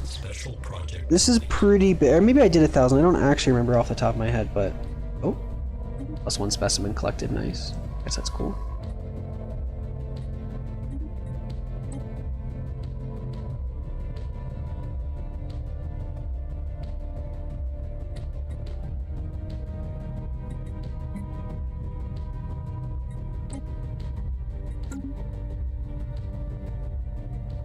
I can't get to these though. System survey complete. Never mind, you have better shit to be doing. I literally can't get to those.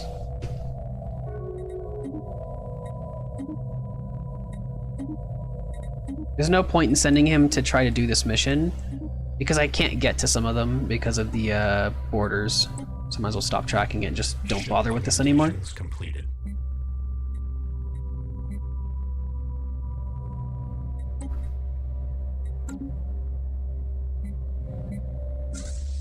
Now our naval capacity is higher. We could theoretically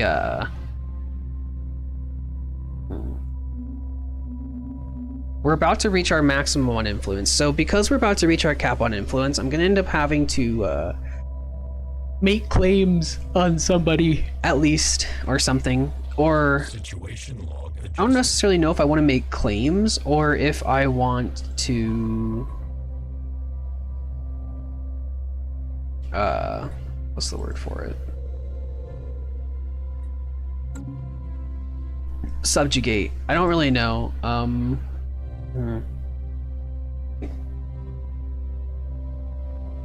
Priests outputs. I don't think I have priests, do I? Actually, I have temples. I should have some priests. I do. Yeah, that's fair. I can use some of my stuff here to increase the saint output for extra unity. Unity is good anyway.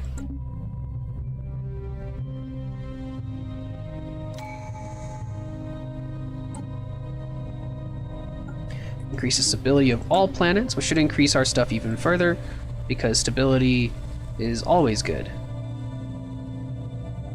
System survey complete. Gives us a lot more bonus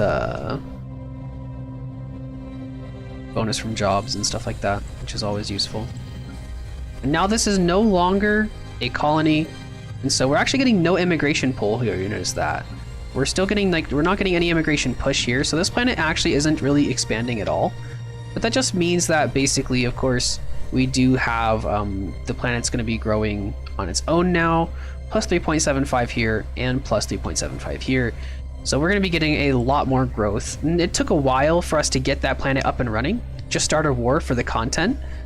I mean, I don't really have much of a navy built. It's not that I can't build a navy, because I most certainly can. But we just finished colonizing our planets and we're about to start getting some shit taken care of. I do want to kind of... There's no real wars that I need to take, that's the problem. Like, taking wars for the sake of taking wars isn't a terrible idea. I mean, we can actually make good use of some of the territory. But there's, like, no real... hold on. Like, I can't really do anything. I could attack this guy maybe, but, like, I don't really have... None of his systems or anything that I want. What about this guy? I mean, some minerals here and there, some power. There's nothing really fancy in here.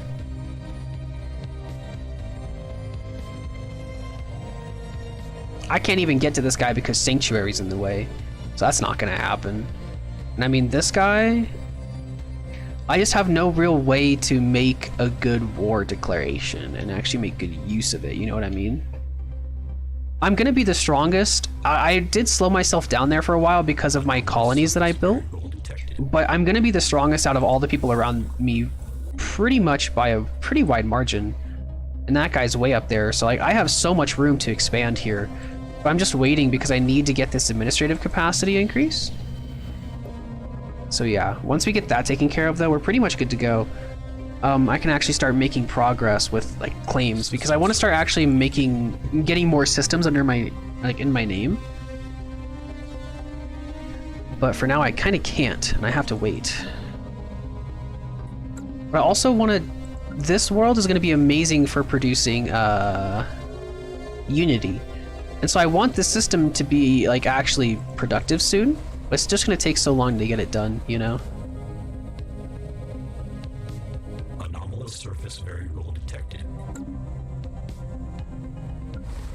But once this administrative office is done, I think we should see a nice boost to our administrative capacity. Which will increase the speed at which we do research. Yep, we're at 91 of 94, which is actually pretty good. I can reasonably still claim systems without running into like Anomalous surface massive debuffs because of how many I've taken, so I'm gonna grab this one for the research.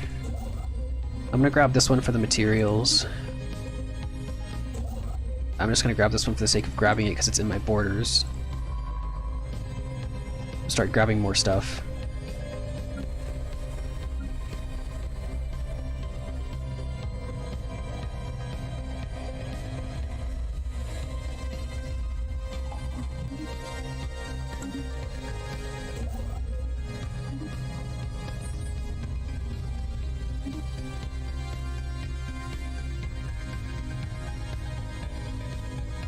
Because this guy isn't going to be able to stop me from expanding for a while, which is good. I think I'm going to be trying my best to move these people to the Wancourt colony, because I want this colony to grow as fast as possible. I really do. I want to push immigration. Can I make decisions here?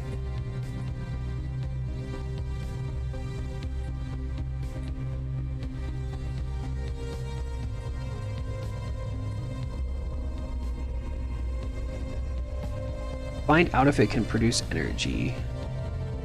Oh, right, this is the... Is this the regenerative hull tissue?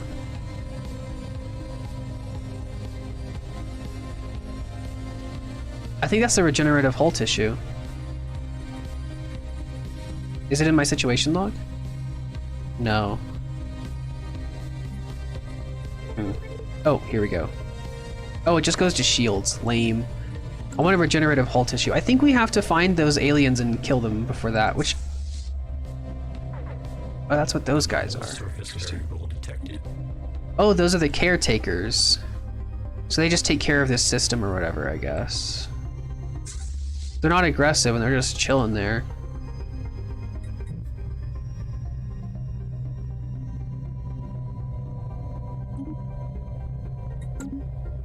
We're gonna run out of consumer goods again.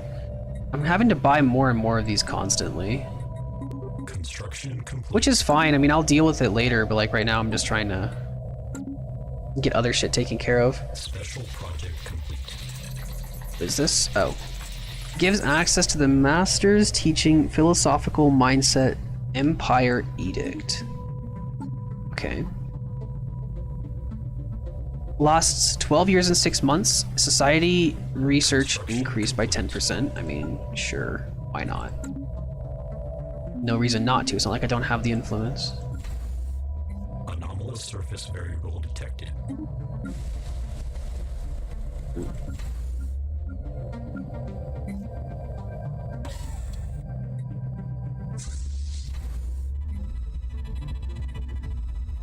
Situation log adjusted.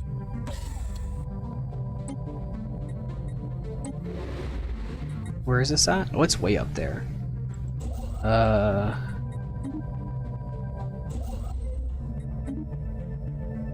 How long do I have to do that? 1,000 days? System survey complete. I mean, I guess I can just run up there and do it real quick. Construction complete. How long is it gonna take this guy to get there? 500. Okay, he's got it. That's fine.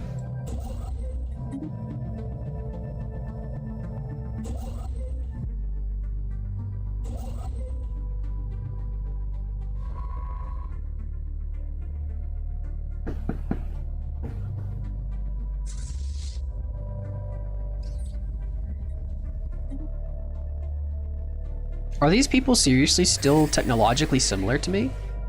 They are. I feel like they shouldn't be. It could also have to do with the fact that they have research agreements going, I guess, to be fair. Because if you have a research agreement with somebody and they have a technology that you don't, I think they get an extra 25% on the research speed, which is really, really good. So 25% actually makes a pretty big difference in the short term. I mean, in the long term, of course, but especially in the beginning of the game, 25% really does help.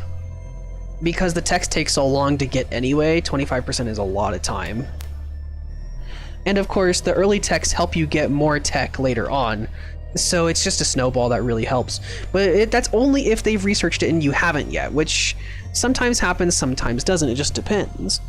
And so You could get lucky and they have all different techs than you because they're going a different path than you, or, you know, just depends on your luck as to what they're doing. Construction complete. I should lower the cost of my ship's upkeep for a while. Put us back in the positive, that's nice. Alright.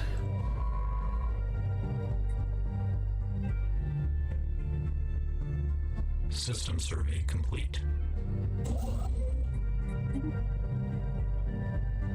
Oh, also, the reason why we actually ended up getting extra, we had Empire Sprawl was almost maxed, and then we went down so I could keep building stuff. It's because my guy leveled up, actually, and got us a reduced 2% from Empire Sprawl from Pops, which helps, so.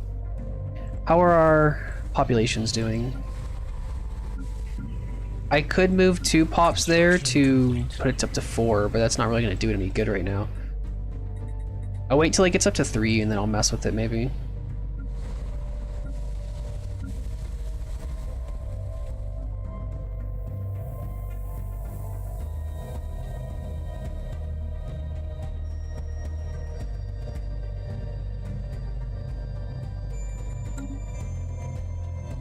System survey complete.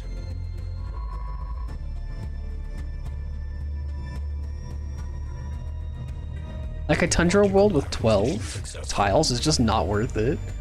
Okay, we do have, we could get chem plants. Moats are actually really useful. One of the reasons why they are as useful as they are is because they're actually very expensive. You could sell them or hold on to them and they are useful later on. Just up to you as for your preference. Unfortunately, I'm not going to be getting them anytime soon, but getting the research unlocked would be useful. Construction complete. Because I believe they give me access to unlocking what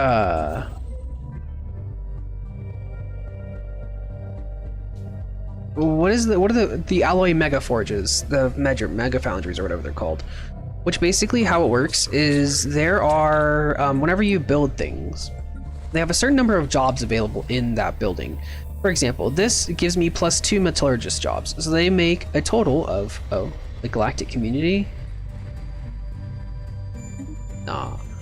So we have 6. Basically, we're producing 6 alloys from this, 3 per job. But it took us 3 of them to get a total of 18, right? Because we have a total of 6 metallurgist jobs. There's a building upgrade that allows me to upgrade it so they produce 5 jobs each, but it takes 1 of those moats every single month. And so you can compact your planets and produce the same amount of resources without using as many building slots, which is valuable if you have those things. So very difficult to get started as for me right now because I have I have plans for all of my building slots at the moment, which is a little unfortunate, but that's fine. We'll get there eventually. But as long as our expansion is still doing the thing and we're getting shit done, we should be fine. I don't think we're gonna go super far over our administrative capacity anytime soon, but we'll see. There's no way that this guy tries claiming something over here because it would just literally take so much influence to do it. This guy is very trapped. I thought this guy would be trapped as well, but it looks like he did have a way out, which is good for him, I guess. Oh, but this guy is doing okay for himself. He's got some way to go, but he doesn't really have any way to go past there, so that's a little unfortunate for him. I mean, he might, I think it looks like he should have access to that, but I don't know. But either way, this guy is pretty much stuck. This guy is expanding that way, so I mean, that's fine. This guy doesn't have anywhere to go except for this way, because he can't go here, obviously. This is his only direction he can go, and this way, of course. This guy has a lot more options, but I kind of think it's funny and unfortunate how these two are just completely trapped. That's so unfortunate for them. It's kind of funny though, honestly, so. I mean, I'll take it. It means they can't do nearly as much. Situation log adjusted.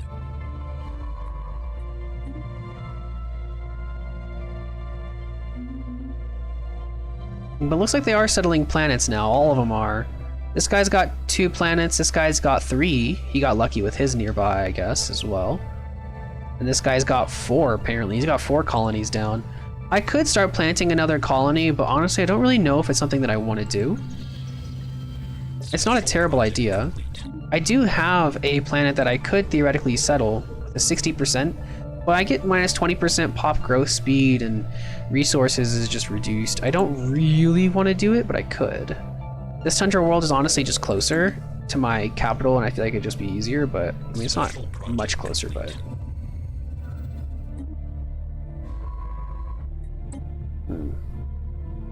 System survey complete.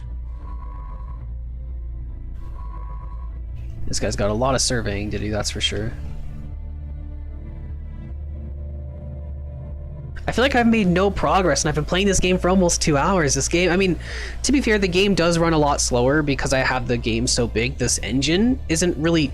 The problem with games like this, or more specifically, Paradox interactive games, is the fact that their engine isn't really built to handle the size of the games that they create. So they always slow down considerably towards the end, which is fine. I mean, it's whatever, but like, it does slow the game down a lot, unfortunately. But got these guys to get their population up to 5. The galactic community is together. Am I actually in here or no? Would I like to join us? You must be a member of the Galactic to influence resolutions, receive any of associated benefits. I mean, I could, but I don't think I really want to, honestly.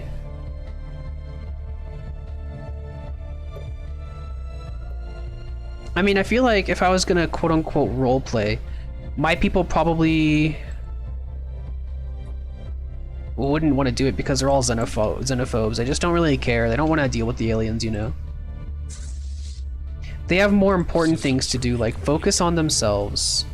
Mining drone expansion initiative. Interesting.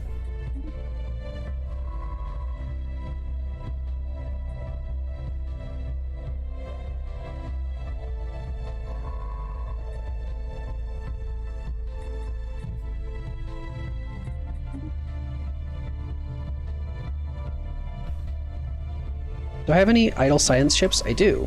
I'm gonna set him to automatic exploration now. Actually, I'm gonna have him go here and research this anomaly.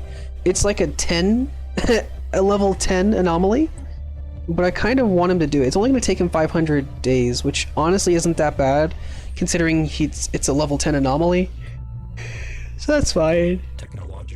It'll do a fantastic job, I'm sure. Fusion missiles, Starbase refinery. I don't really want any of these.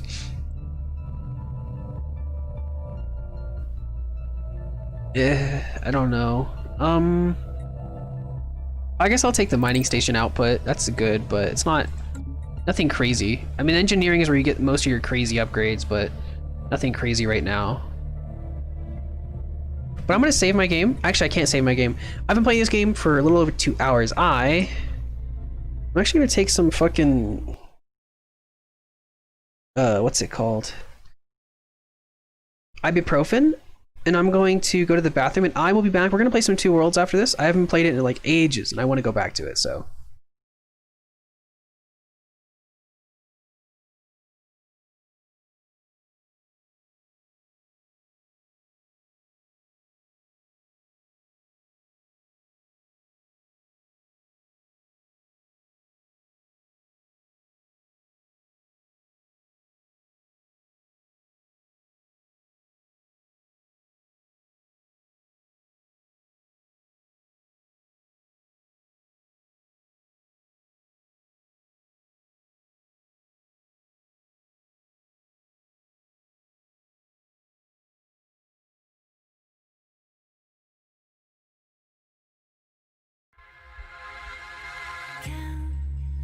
To 10, and we'll be where we wanna. When you're next to me, I can't pretend.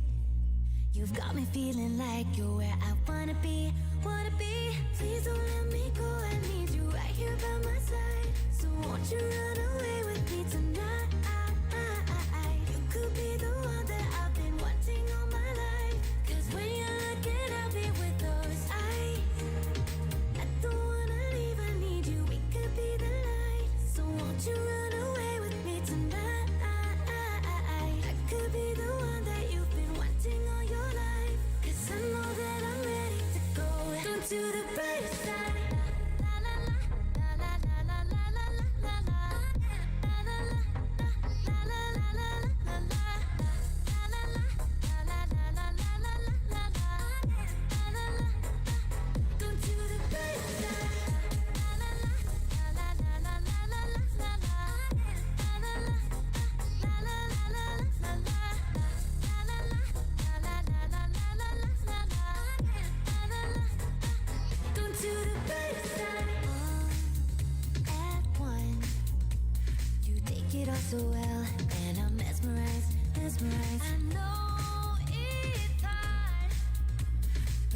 can rest your mind.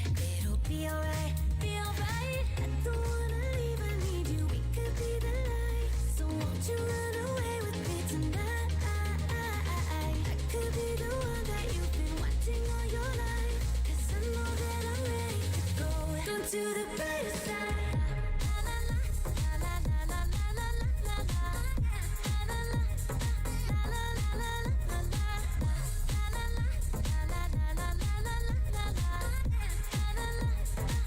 Down to the brighter side.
In my head like a melody, laying back in this bed, playing back what you said, and it's not really helping me.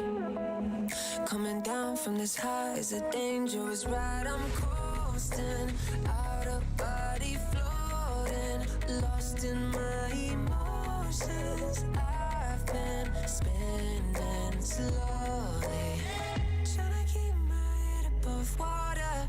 Then you go and pull me under.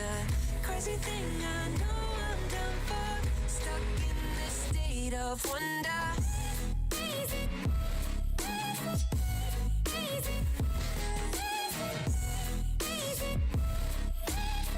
Stuck in this state of wonder, yeah.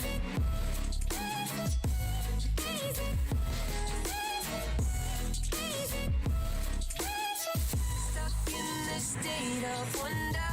Stuck in this state of wonder. 날 미치게 해 Yes 빠지게 돼 I don't care 모든 것을 대해 전부 있게 돼 And I just want you right here with me 끝이 없이 우린 floating Lost in your deep oceans 깊이 스며가 slowly Trying to keep my head above water. Then you go and pull me under. Crazy thing, I know I'm done for, stuck in this state of wonder. Easy. Easy. Easy. Stuck in this state of wonder, yeah. Easy. Stuck in this state of wonder.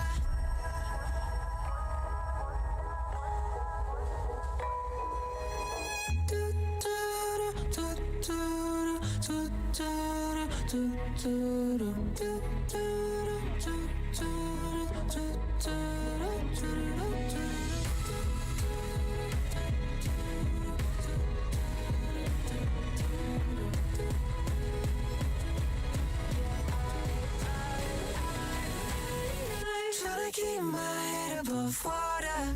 Then you go and pull me under.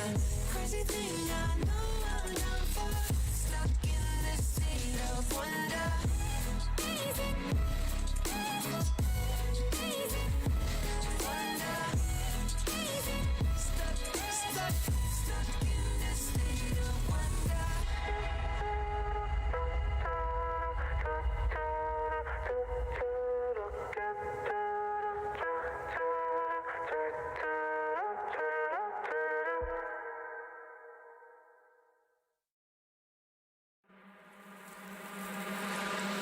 You're not as cold as me.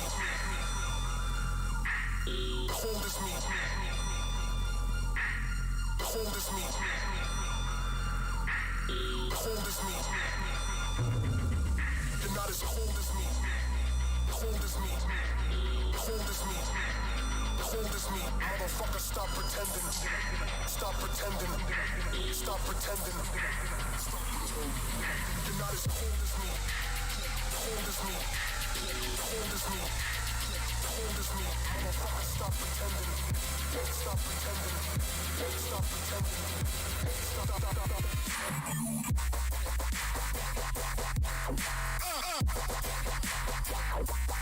I don't give a fuck.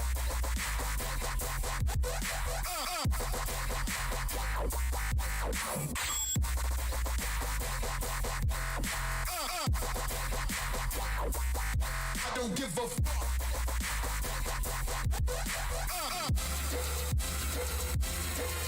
You're not as cold as me.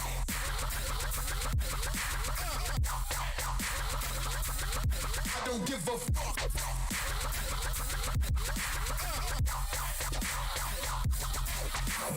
Cold as me.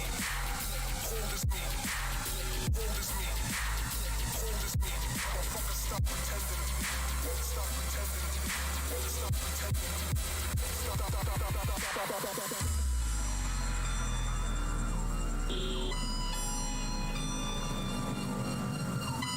Stop.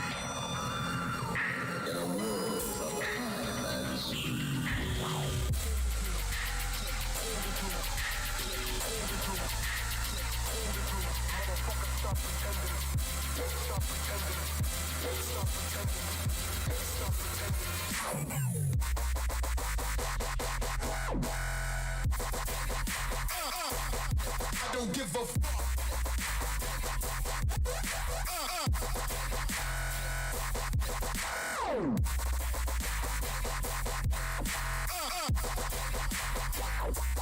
I don't give a fuck.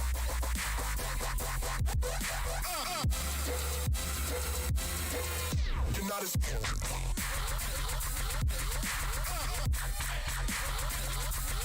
I don't give a fuck.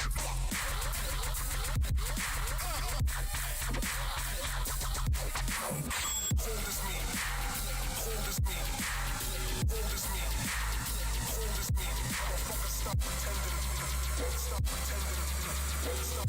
pretending. Stop. Welcome to Call of the Wild. Hey everyone, this is Monstercat's weekly radio show connecting you with some of your favorite artists. Hey everyone, this is Kill Paris. Hey guys, this is Conroe. What's up guys, Deon Tamer here. And of course, a place where individuals like yourselves can take part in a global family. Hey yo, this is Logan from Australia. I'd like to shout out everyone who listens to Monstercat and remind you that you're awesome. So glad I'm here. So get yourself ready for an hour of fresh music, and it all starts right now.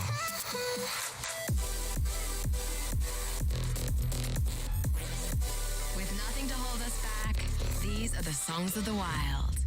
Hey everyone, what is up? Welcome back to Monstercat's weekly radio show. This is Call of the Wild. What is this? You're home to amazing music and an incredibly supportive community. Why is it? Last week on the show. Oh.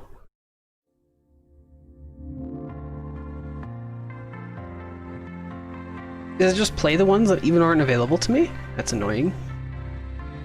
In my heart, Well, start of nothing.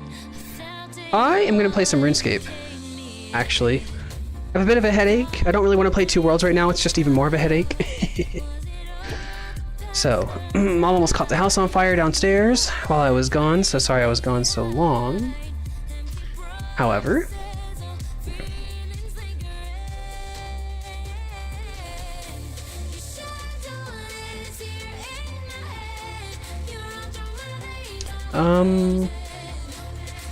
for the title of the stream, what are we gonna do?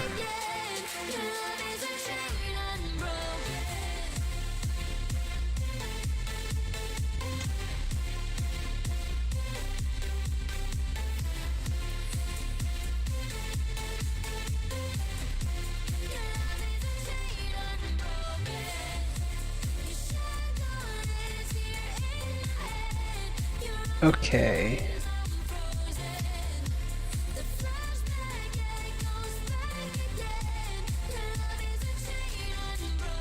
One second, and I will have the screen up for everybody. I'm just situating my RuneScape accounts. I have two I'm playing right now, really. One of them I'm doing AFK Slayer on. One of them I am playing... I'm gonna probably do some bossing today because I'm looking for something to do on that account. God. Took some Tylenol, hopefully my headache goes away. Although smelling all that propane downstairs definitely doesn't help the headache, but that's fine. I'll be okay.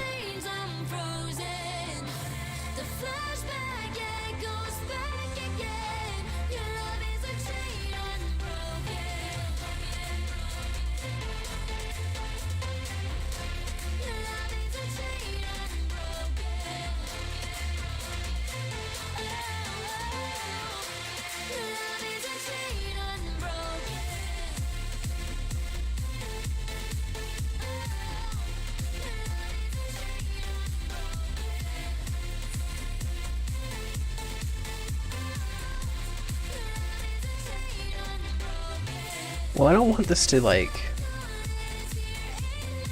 Hold on. Music. Browse advanced options.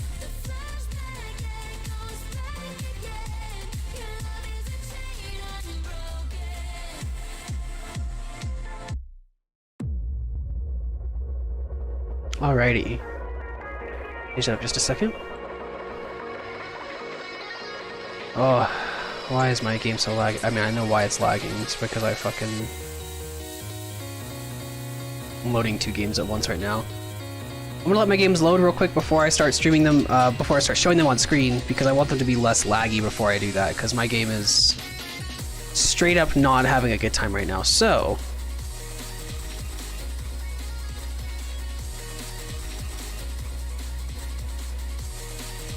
God, this lag is so crazy. Okay, I think we're good.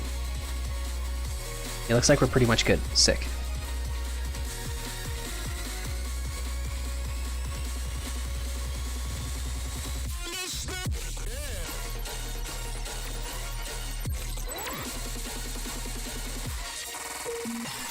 I don't like this song.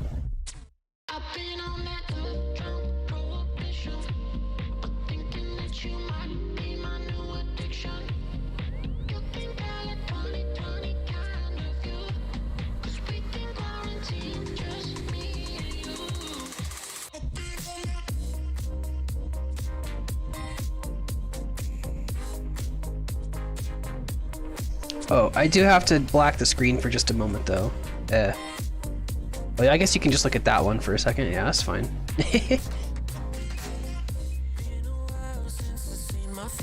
Alright, got my bank open and everything. We're good to go.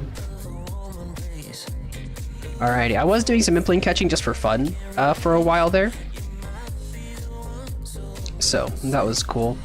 Just doing it for fun. I kind of want to level up my hunting, but I probably won't do that on stream. I actually need to make some money today, because I am very, very poor at the moment, so...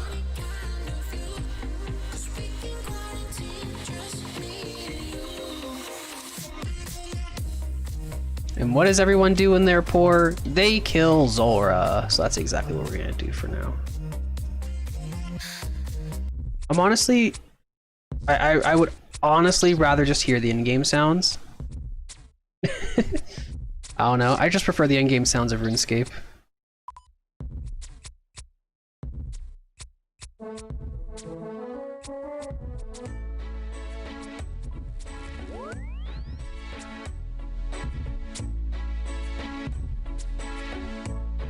I'm turning the sounds off on this one though. Okay.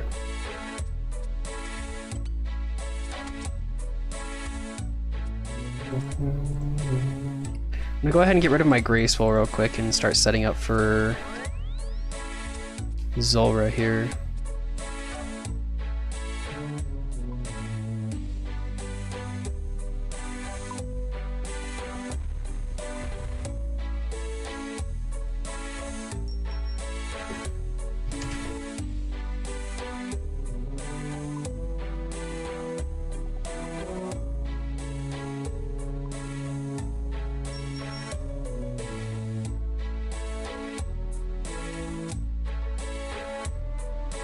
I'm gonna go ahead and put together a Vorkath head real quick, or an assembler real quick.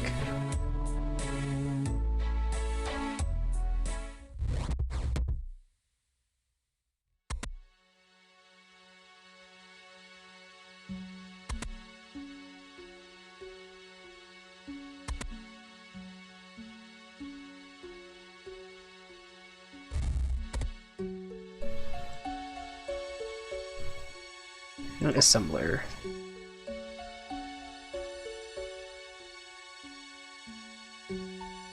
Nice. Okay, that'll give us some extra damage and accuracy. Love to see it. Now, let's go grab the last bit of gear that I need.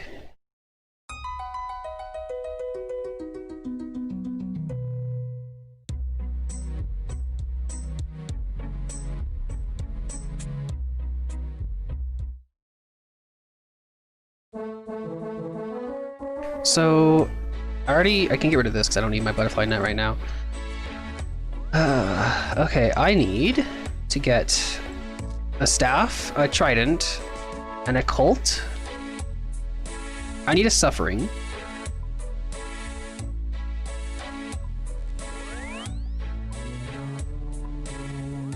I need rings of recoil to charge it.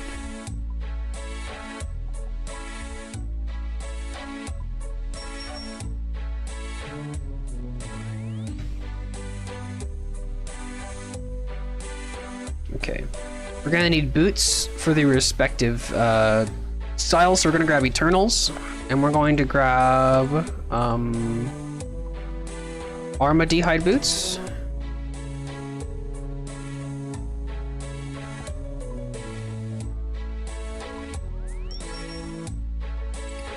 I have the offhand as the Unholy book. For mage, I could probably buy a... I could buy a mage's book probably, but I'm gonna buy everything else first though. I want a Trident of the Swamp.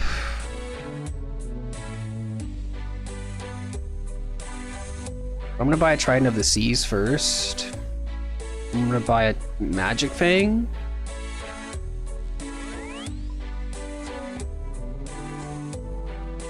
And a 2500 Zulrah scales.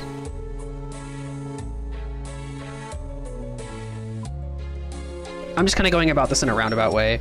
I'm just going to uncharge this Trident. Charge that, or I need a chisel. Okay. Do I have a chisel? I don't. I could go to my house and grab one, but I would rather let some nerd merch me for a bunch of coins for it instead.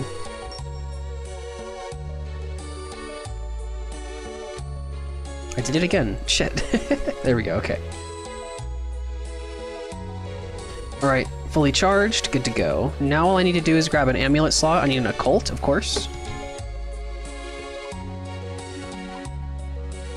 And then I need either an English. I'm gonna buy an imbued heart first, though. Okay, that's why I wanted to buy that first. They're very expensive. I want to buy a Fury instead then.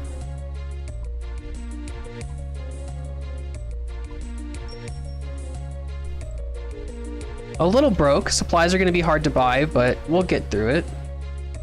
This is my range switch right here. Boom. And there's my mage setup. Pretty standard, nothing crazy. That should work out just fine.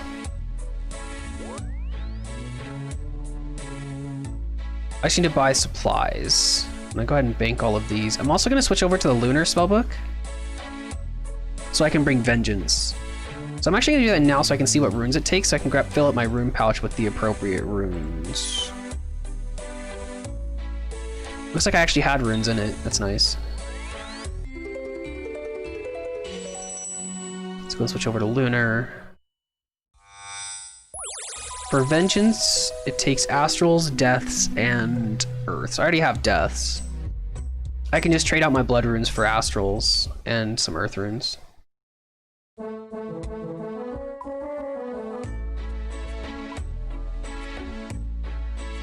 So I'm bringing Vengeance because Zulrah has a tendency to just hit like 40s, and this reflects some of the damage that it does, which will make the kills faster.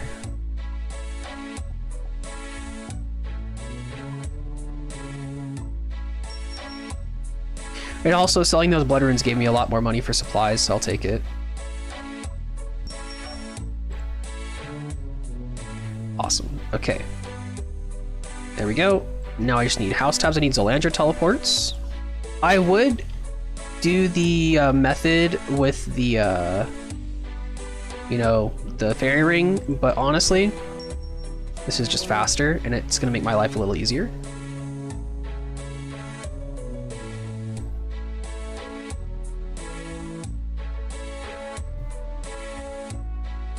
I need anti-venoms, I need, I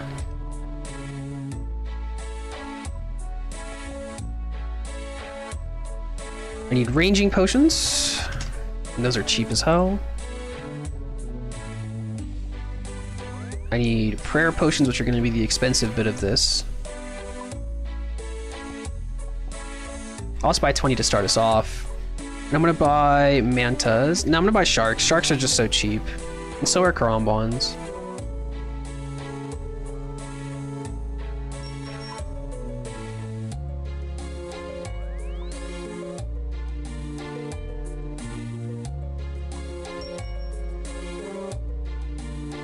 Oh, I got a brimstone key. Nice. That's a third this task. It's crazy, bro. Hell yeah. That's exciting. 3 brimstone keys. That's gonna help this account so much. Okay. Anyway. All right. Let's go ahead and bank all of our supplies into our new supplies tab.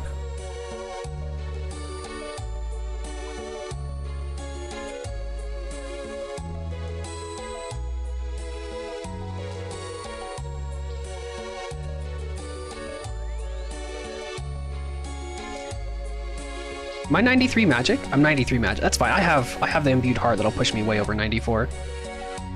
I haven't done Zulrah in a very long time.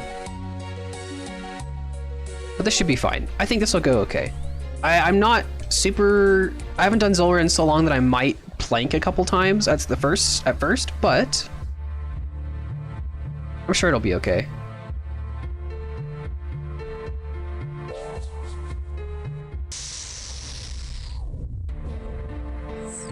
The imbued heart increases my magic level, so I'm at level 103 magic, which means that I will be able to cast my vengeance whenever. I'm an idiot. I actually just completely fucking forgot. I don't even have a ranged weapon. I didn't bring a ranged weapon. I literally only have magic right now. That's insane. I'm literally retarded. Okay. Mage only Zulrah? I mean, it's a thing. People do it. I'll bring a magic short bow or something. I didn't think about it. I actually don't have enough money to even buy like a toxic blowpipe or something like that right now.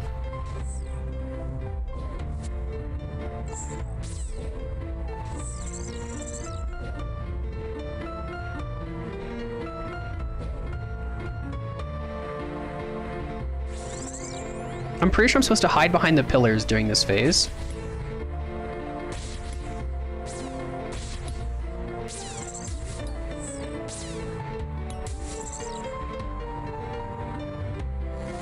I think there's a tile you can stand on where he can't hit you. I have to find those tiles for this kill, but I've never done it like this before, so...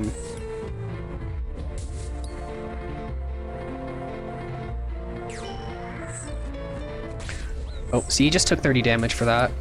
I'm praying fucking the wrong thing right now. Yeah, see, he can't hit me at the moment.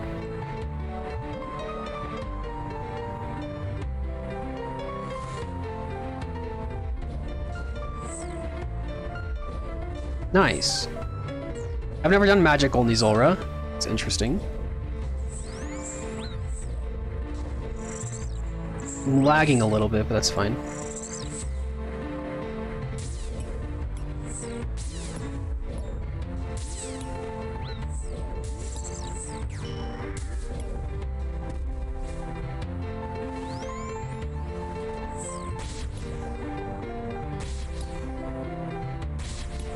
Oh, he can't hit me here. Fair enough.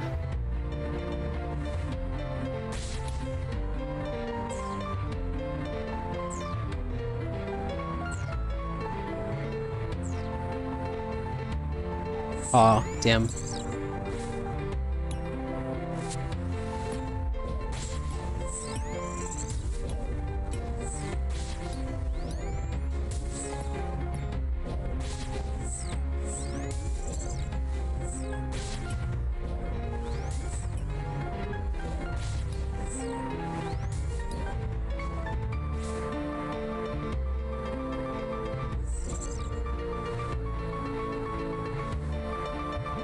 Okay, well.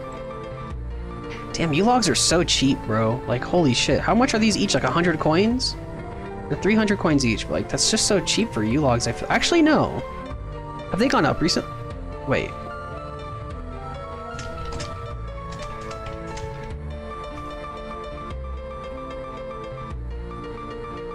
I thought they were cheaper than this, actually.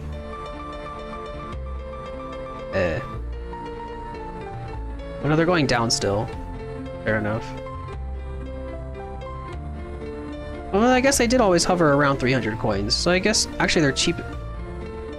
Yeah, they're 277 right now. They've been hovering around 300 coins for a while. They're going down though. Unfortunate. What can you do? Oh well, I guess. Yo, hi Cybercat. How you doing, man? Yeah, I'm gonna go to my house. I'm gonna go get a fucking a ranged weapon. Because that was a 2-3 minute kill for Zulrah, which is really fucking slow.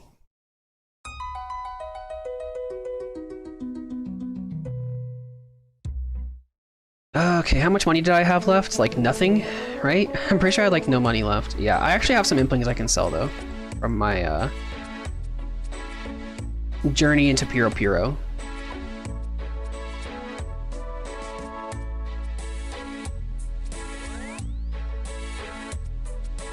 Imagine going to Zulrah without a fucking ranged weapon. Yikes.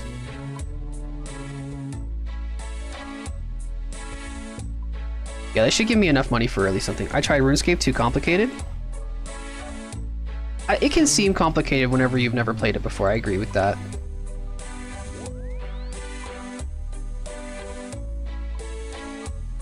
Awesome, there we go. 200k. That's enough to get a magic short bow and imbue it. I'm okay with that. That should be...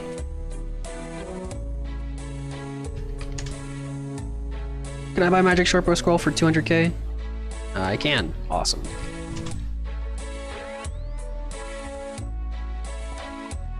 I'm using a magic short bow at fucking Zulrah. How funny is that? Amethyst arrows. Let's buy 140 will be enough for at least a few kills. I bought an imbued heart, and yet I can't afford to buy a fucking blowpipe. How funny is that? Alrighty, equip that. Alrighty.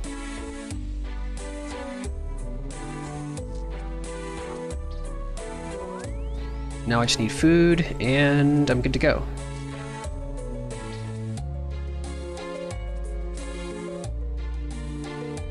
Can't believe I actually did that. That's so fucking funny. It's so bad.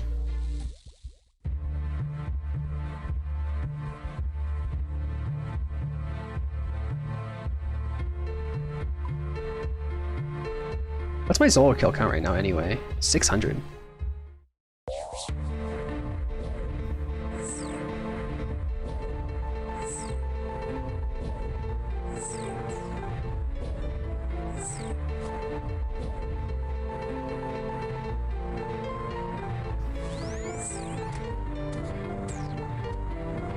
I brought a ranged weapon this time, chat. I did it, guys. I did it. I'm so good at this game. I'm actually kind of wrecking him with this magic short bow, not gonna lie.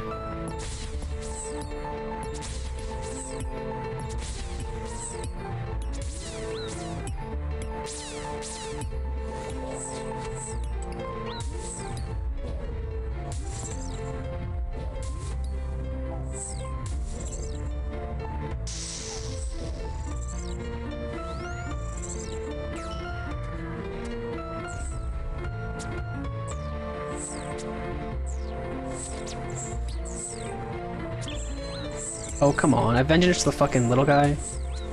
Lame, considering I'm getting wrecked right now. I don't think Zulrah can hit 45, honestly.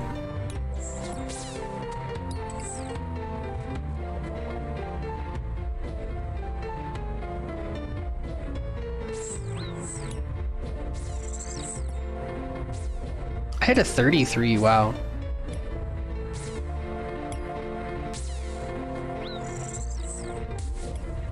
I did not know I could hit 33s with the fucking trident. That's crazy, actually.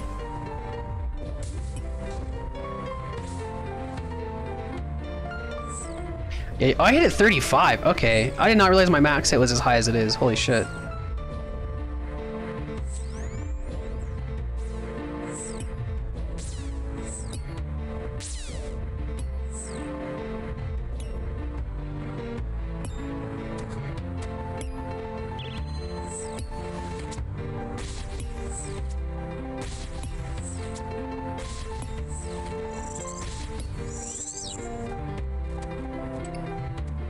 Damn, boys, this magic short bow, it slaps, let me tell ya. This thing hits heavy. I don't know why I'm hitting so much with the magic short bow, but that's so funny, actually.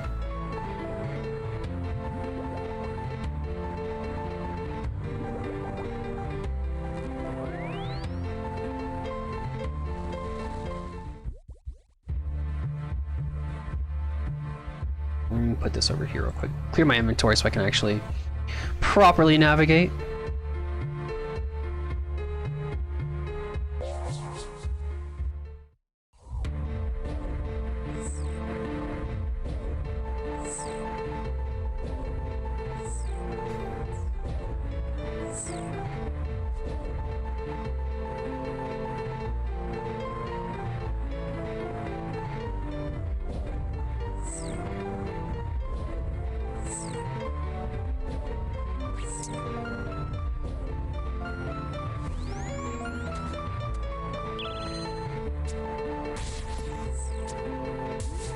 Hi, threw my vengeance up just in time for that too. Nice.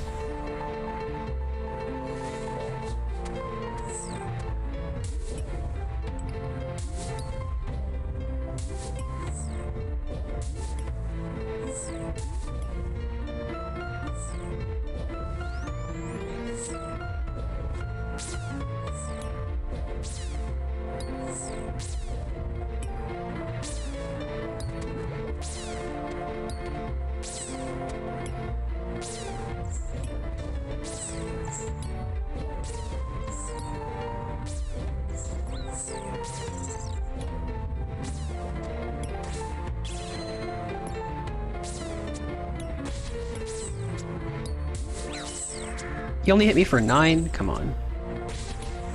You can hit higher than that, Zolra. Like, why couldn't you hit the 36 whenever you were... fuck off.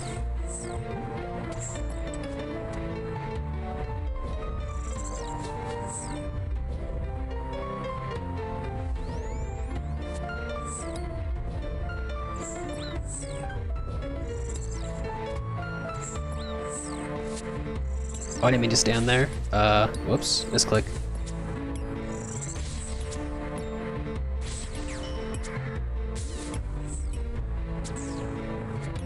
My clicks are all over the place right now, Jesus. I'm clicking like shit. That's okay. To be fair, haven't done Zolra in a long ass time, boys. Go easy on me, yeah? Oh, that's oops.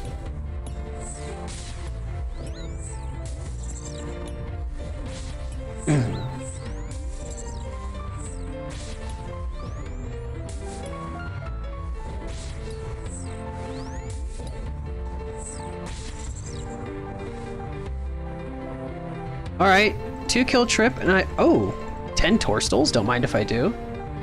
I could attempt another kill. I might be able to kill it. I don't know if I have enough prayer, but I'll try, just for fun. Why not? Content. I have 1 prayer sip left.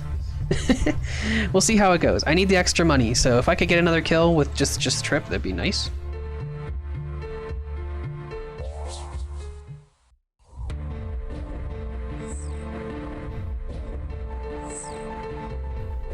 I only have 4 pieces of food, but I'm sitting at max HP. I should be fine.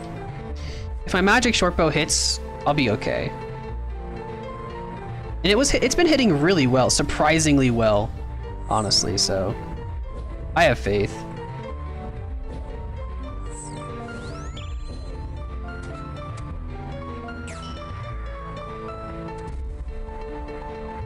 Did I not equip the bow? I didn't equip the bow. Okay.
I can't pray augury right now, because if I pray anything else, I'm gonna run out of prayer points, honestly. So I have to save my prayer, and I can only do protection, so I don't get the extra accuracy, which is a little unfortunate, but it's fine.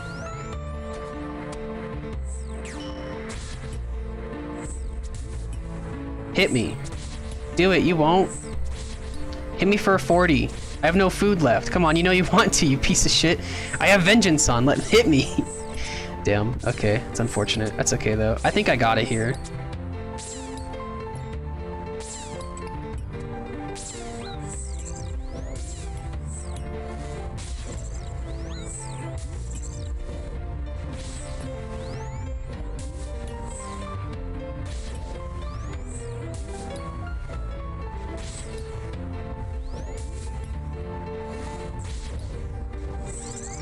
Nice.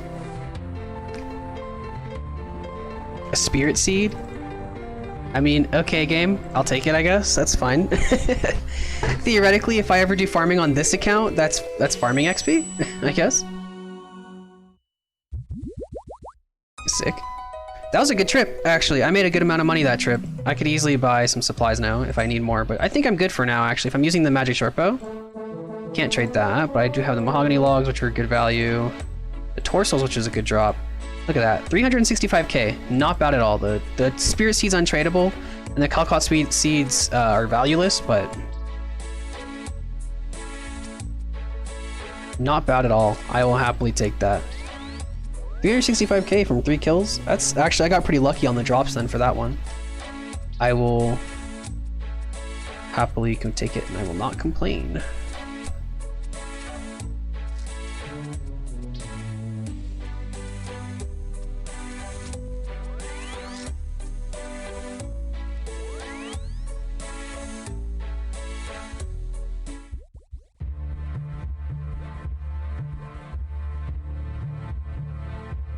Just organizing my inventory. So I'm organizing my inventory like this because the sharks and the Karamwans can be eaten at the same time. And Zulrah has a tendency to hit kind of high sometimes if you're unlucky during the mage phase. And so I want to make sure that I can eat both of the foods at the same time to save my HP, because it can max 43, I think, is its max hit. But since you're not going to be praying against it completely, you're going to be taking damage from it on occasion. And you want to make sure that you can eat through the damage, and since it can hit so high, you want to eat as much food as possible as quickly as possible. So that is why I, of course, have the Cromwells and the sharks beside each other.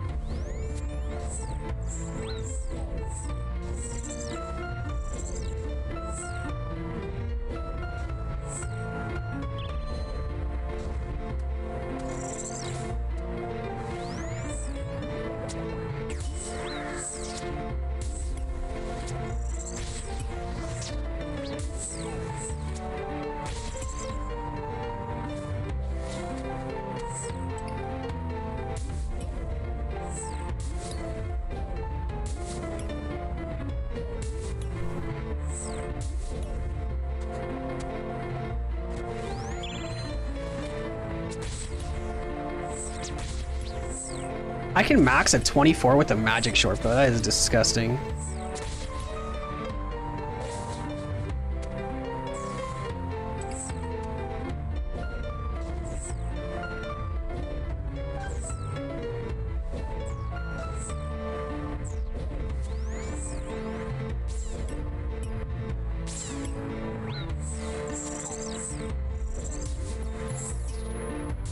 My prayer just dropped. Good thing it died, I guess. My prayer dropped on that. That's funny. Interesting, interesting. I really am not paying attention at all, am I? Holy shit. That's fine, though. If it fits, I sits, you know?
I kind of fucked up there, I think. That's okay though.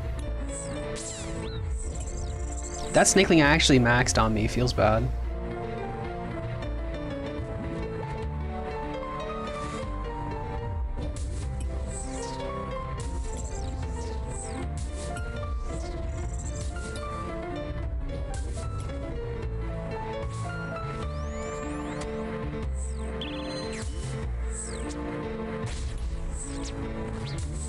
Oh, I just let it kill me. I'm retarded. I actually just didn't eat. Why is, I hate that my spawn is set here. Like, I actually hate it. I don't know why I don't fucking change it. I just let it kill me, like dead ass. I fucking sat at 34 HP and it hit me and I was just like, nah, I don't need to eat on that. Fuck.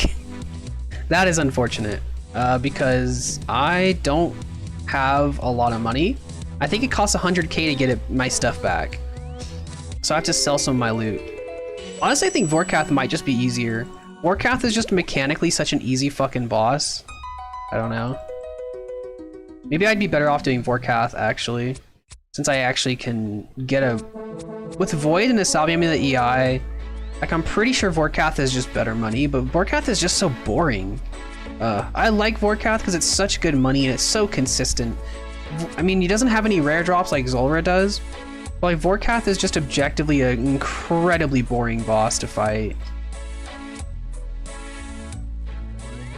And I can't afford a DHCB right now anyway, so really what's the point, you know?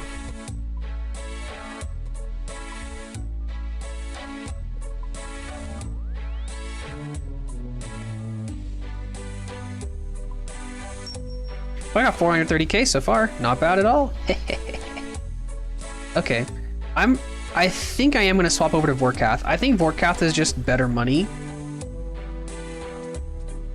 with my current gear setup. I mean, I think you can, I mean, obviously if you have like a twisted bow, fucking Zulrah is disgusting good money. I don't know if Zulrah's really worth it right now. I knew I was gonna die at some point, so I'm not like rage quitting this boss or anything like that. I can't believe I didn't fucking eat. That's so funny. Like, holy shit, that's actually hilarious. I literally just sat there with my HP sitting at 34. I honestly didn't even look at my HP bar. It didn't register that I could die until like probably about a second before I died, and I was like, oh yeah, that could kill me, couldn't it? I just fucking stood there. Oh, how funny is that? I think Vorkath is gonna be a little bit more interesting though, for me at least, money-wise. I like the Vorky pet too. It's cute. Look at him just chilling there being a dragon. Anyway, let's go ahead and sell what I got. I'm sure I profit. I at least broke even because I probably get merch on like all of these items. How much does this merch for actually? I'm curious as to how much the imbued heart merch is for. 29,937, 29,927. I actually didn't get merch on that like at all. Huh. Interesting. The thing that is nice about Vorkath, like, it just takes no gear to do. Most of the gear that you take to Vorkath is untradeable. And that's pretty much it. Like, it's so easy to do. Like, I theoretically could go into Vorkath with a magic short bow and amethyst arrows and untradables and probably still kill the thing. I'm actually gonna try that just for fun. I think that'd be hilarious, actually. We're gonna see how it goes. This is gonna go so bad.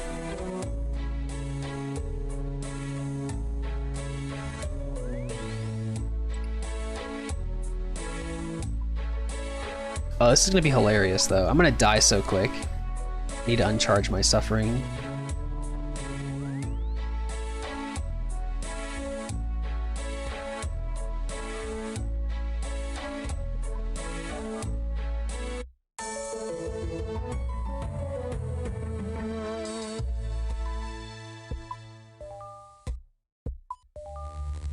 I'm turning the damn public chat off. There's just way too many bots spamming in the GE these days. It's so disappointing. Like, there's just too many bots. I hate it. It's just so obnoxious. Like, do people even fall for their dumbass scams these days? Like, the thing is, like, people have to fall for them. Otherwise, people wouldn't sit here and have a bot running 24/7 to get people to fall for their scams. Like, that's the sad thing, right? Like, it just feels bad, I guess. Whatever. The only thing different I think I need for this now is a Dragon Hunter crossbow. Not Dragon Hunter crossbow. Extended anti-fire. And I need the normal spell book. Because I need chaos runes, dust runes. So I can no, I need chaos rune and lava runes actually. I'm gonna try that. I've never done it before.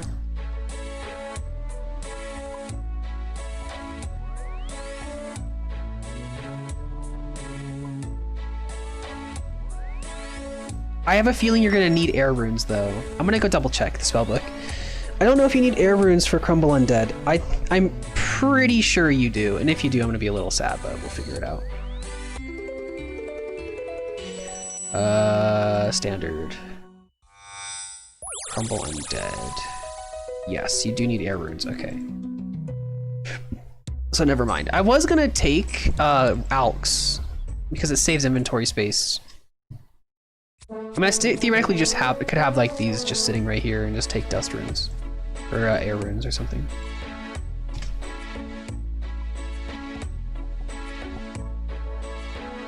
So something like this in my rune pouch. So now I can cast Crumble Undead, High Alchemy, and I have house tabs, so that's good. Okay. Take some more house tabs than that. You should be able to afford a glory if you can afford the food to do Vorkath. And I'm also going to buy, because if you have like any money at all, you can buy these things. Buy snakeskin boots. They're like dirt cheap, and they give you plus like 3 range bonus or something like that. It's shit, but it adds up. Actually, I can't wear the glory anyway. Never mind. Yeah, that gives us plus 3 range bonus. Yeah, so that'll help a little bit. We're gonna be wearing the amulet EI, so we actually don't even get to wear the glory. That's fine though. Well, let's see if I can kill Vorkath with this trash gear. I'm very curious as to whether or not I can. I think that'd be funny as hell if I can kill it like this. Then I'm gonna buy actual gear and kill it slightly more efficiently. Not by much, but by a little at least. All right.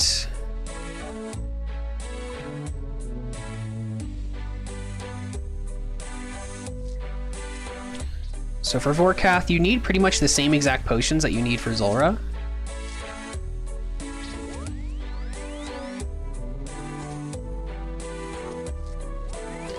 He doesn't hit as hard, so you don't need Karambwans necessarily. You can just bring sharks and be done with it, honestly. It's just a little easier to deal with, his damage. Let's go see how fast I can die to Vorkath, boys. I'm very curious as to how fast I can die to this idiot. Alright, teleport menu. I believe I have Lunar Isle on here.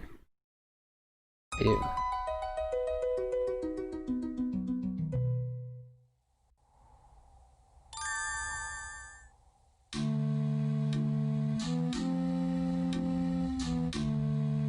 Alrighty, let's kill this guy with the magic shortbow and basically the most budget setup I possibly could wear. For context, if I were to die in the wilderness, I'm risking 294k. Almost all of that is in runes because my rune pouch, let's see.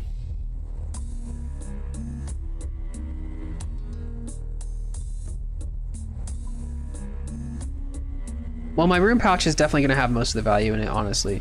The nature runes are like 100 and there's only 100 fucking runes. It's only 20k. Like, okay, let me just do this then. How about this? The magic shortbow is 186k because I have the scroll on it, and the amethyst arrows is 31k. So like this is literally a 200k setup. Like actually, minus supplies, of course.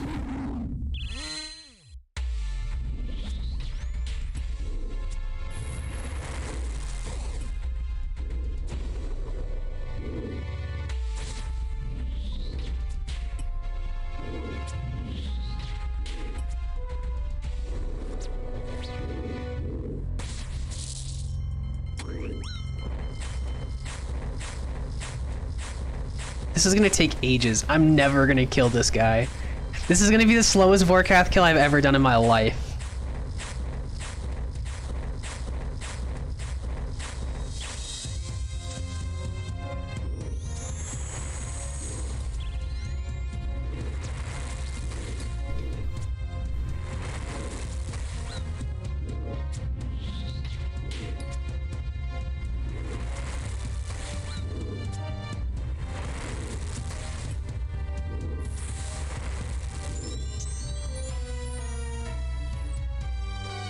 Although I will say, I'm getting very lucky right now. He's only using magic on me at the moment.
I'm actually hitting okay on this guy right now.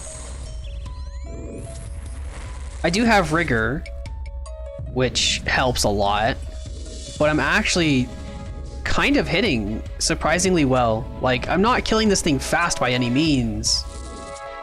I'm killing it surprisingly fast for my gear setup.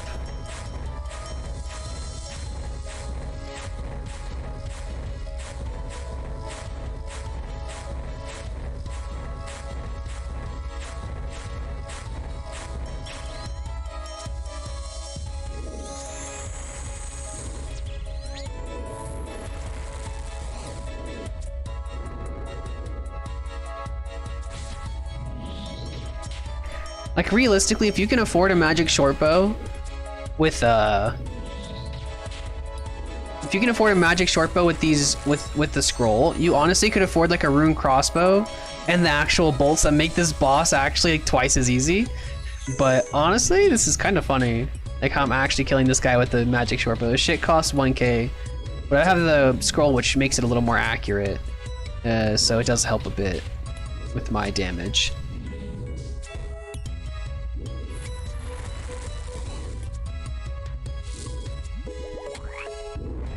I can hit a 34 with the magic short bow.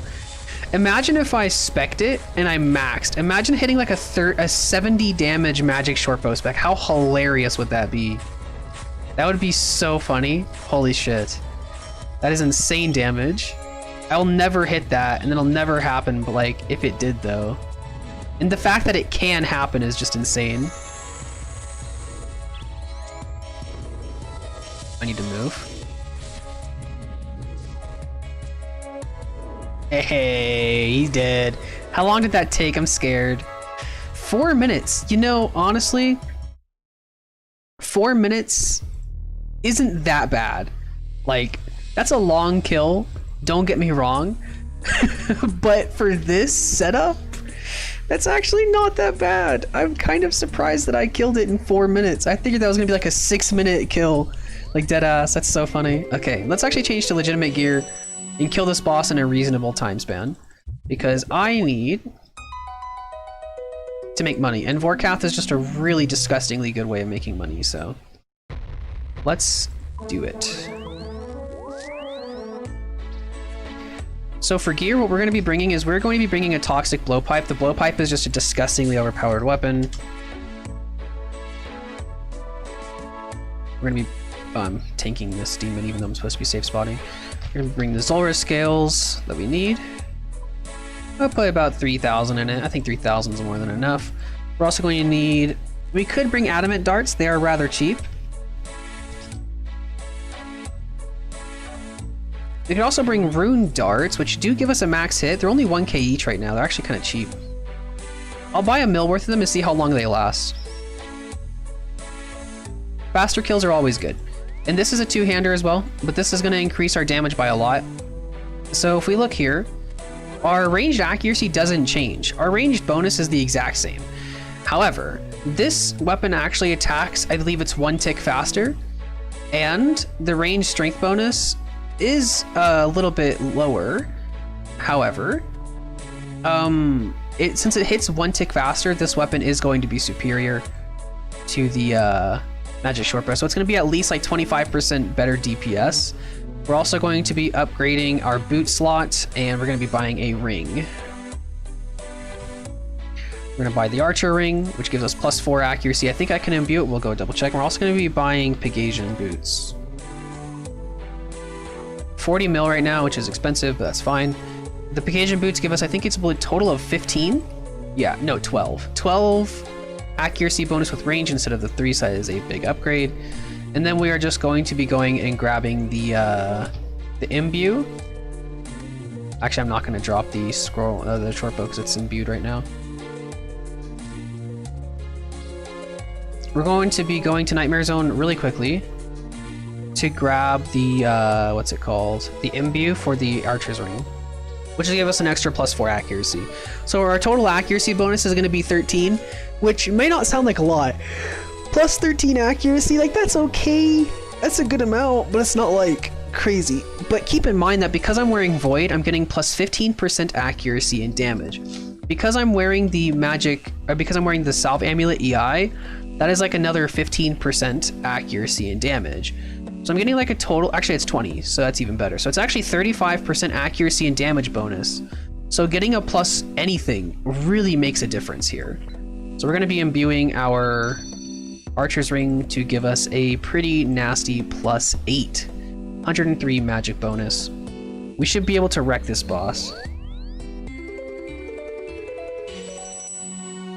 Now, it's not going to be super crazy speeds on the kills or anything like that, but we will see a noticeable increase. These kills should not take us 4 minutes to get. That is just an objective fact, so. Now we can get this. I'll grab 3 of these, grab this, and just fill our inventory up with food, and we're pretty much good to go. This boss is very easy to prep for, if you've done it before, of course. So. That's one of the things I like about the boss. It's a very laid back, very profitable boss.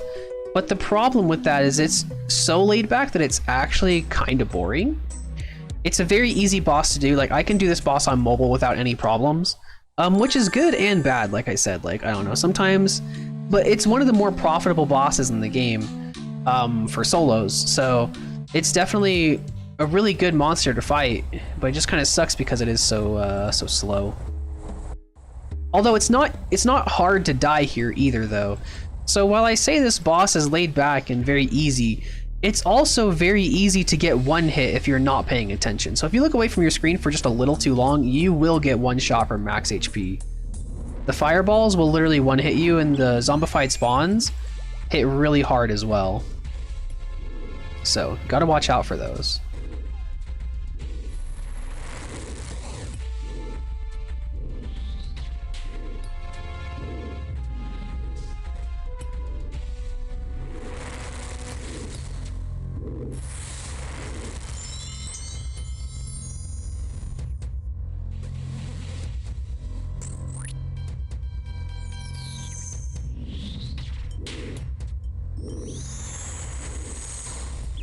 Look at those hits.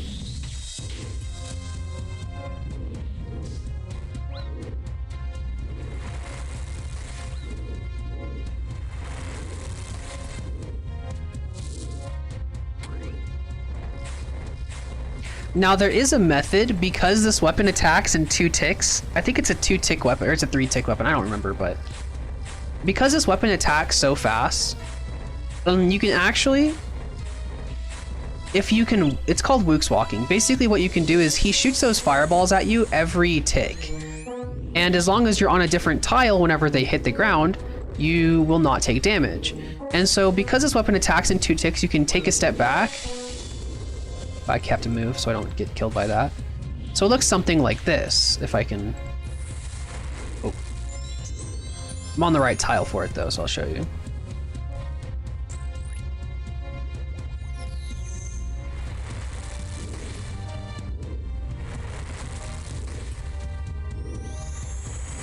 See how my character's stepping back and forth constantly? So your character keeps moving, but you're still hitting pretty consistently, so you can actually get a lot of damage off, even whenever you're not supposed to technically be doing damage. 3 rune kite shields. This is actually why I brought the Alks, because I need the inventory space.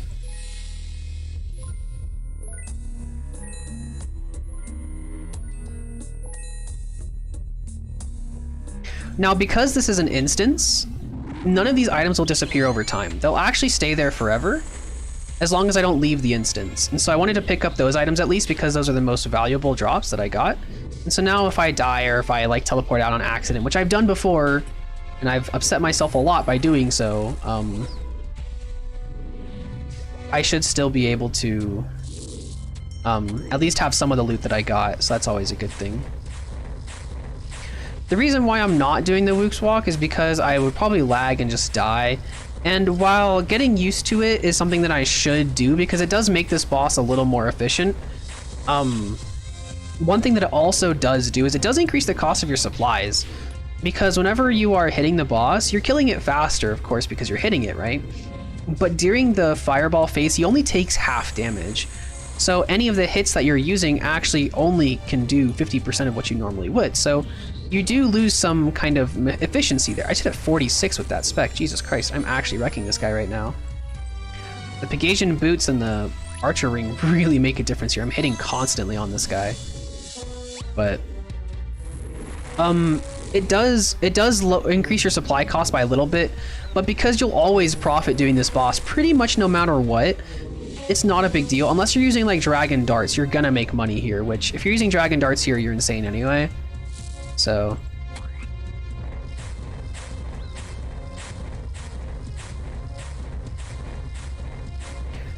but this is also a good phase to eat if you're not at max HP. Because if you're not doing damage to the boss anyway, this is a fantastic time to eat, because whenever you eat in this game, you heal yourself, but you also, you have a delay before you can attack again. And so, since I'm not attacking there anyway, that's a perfect time for my character to eat because I'm not losing any time hitting the enemy. You know what I mean?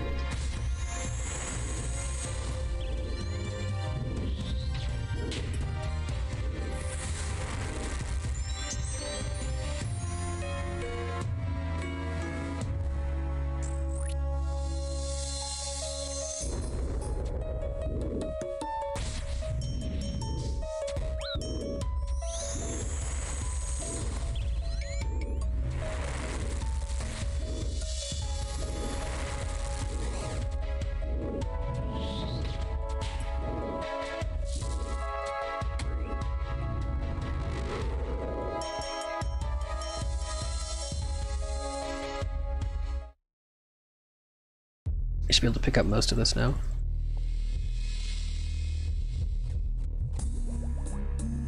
Leaving the blue dragon hide on the ground.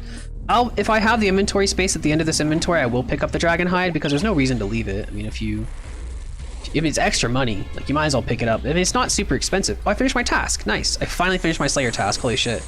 I was killing those demons for ages.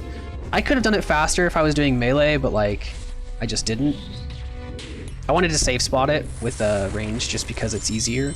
I might start point boosting on my side account. Not like right now, but like whenever I start doing Slayer again. I'm actually gonna keep killing the demons even though it's not really what I should be doing. I'm just gonna keep doing it because I'm doing Vorkath right now anyway and I'm not really focusing on it. Just to get some free ranged XP.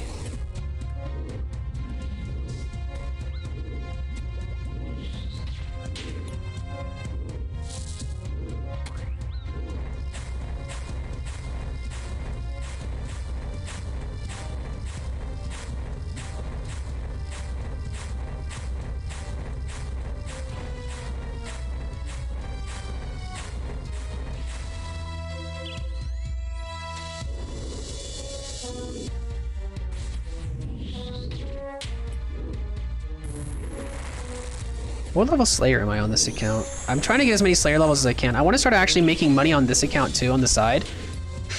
But I don't really know how I want to do it. I'll probably do it through Karasks, just AFKing at Karasks for a long time.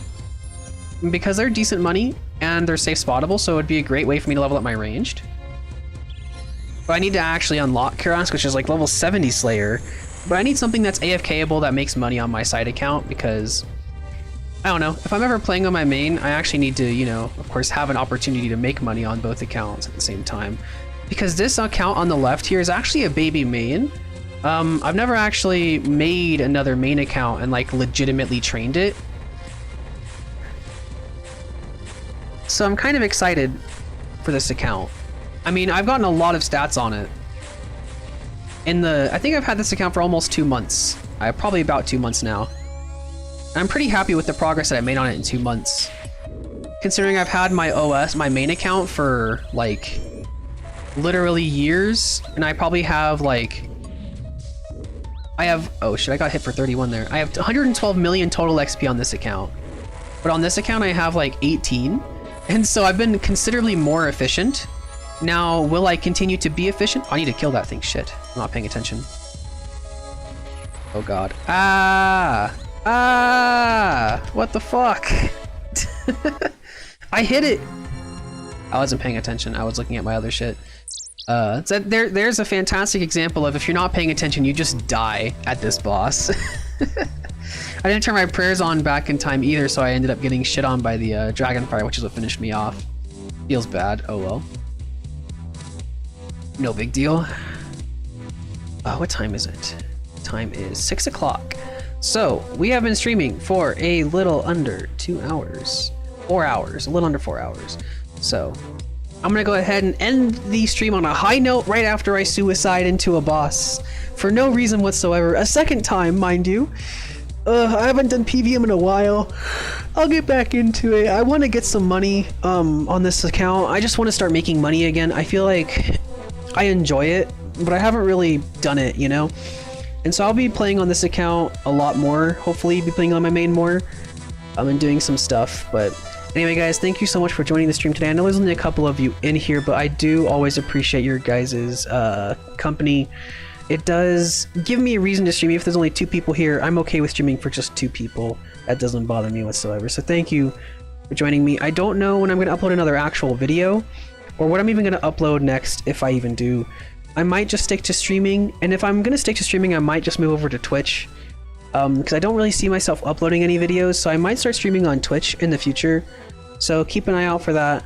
I love you guys, and I will see you somewhat soon, probably tomorrow. I'm just going to be trying to stream a few hours a day, you know, say hi to everybody. Nothing crazy, but I will try to start getting a schedule together since I do have a lot of free time. But we'll just have to see how that goes. I'll catch you guys later. Thank you for joining me, and I will see you soon, hopefully.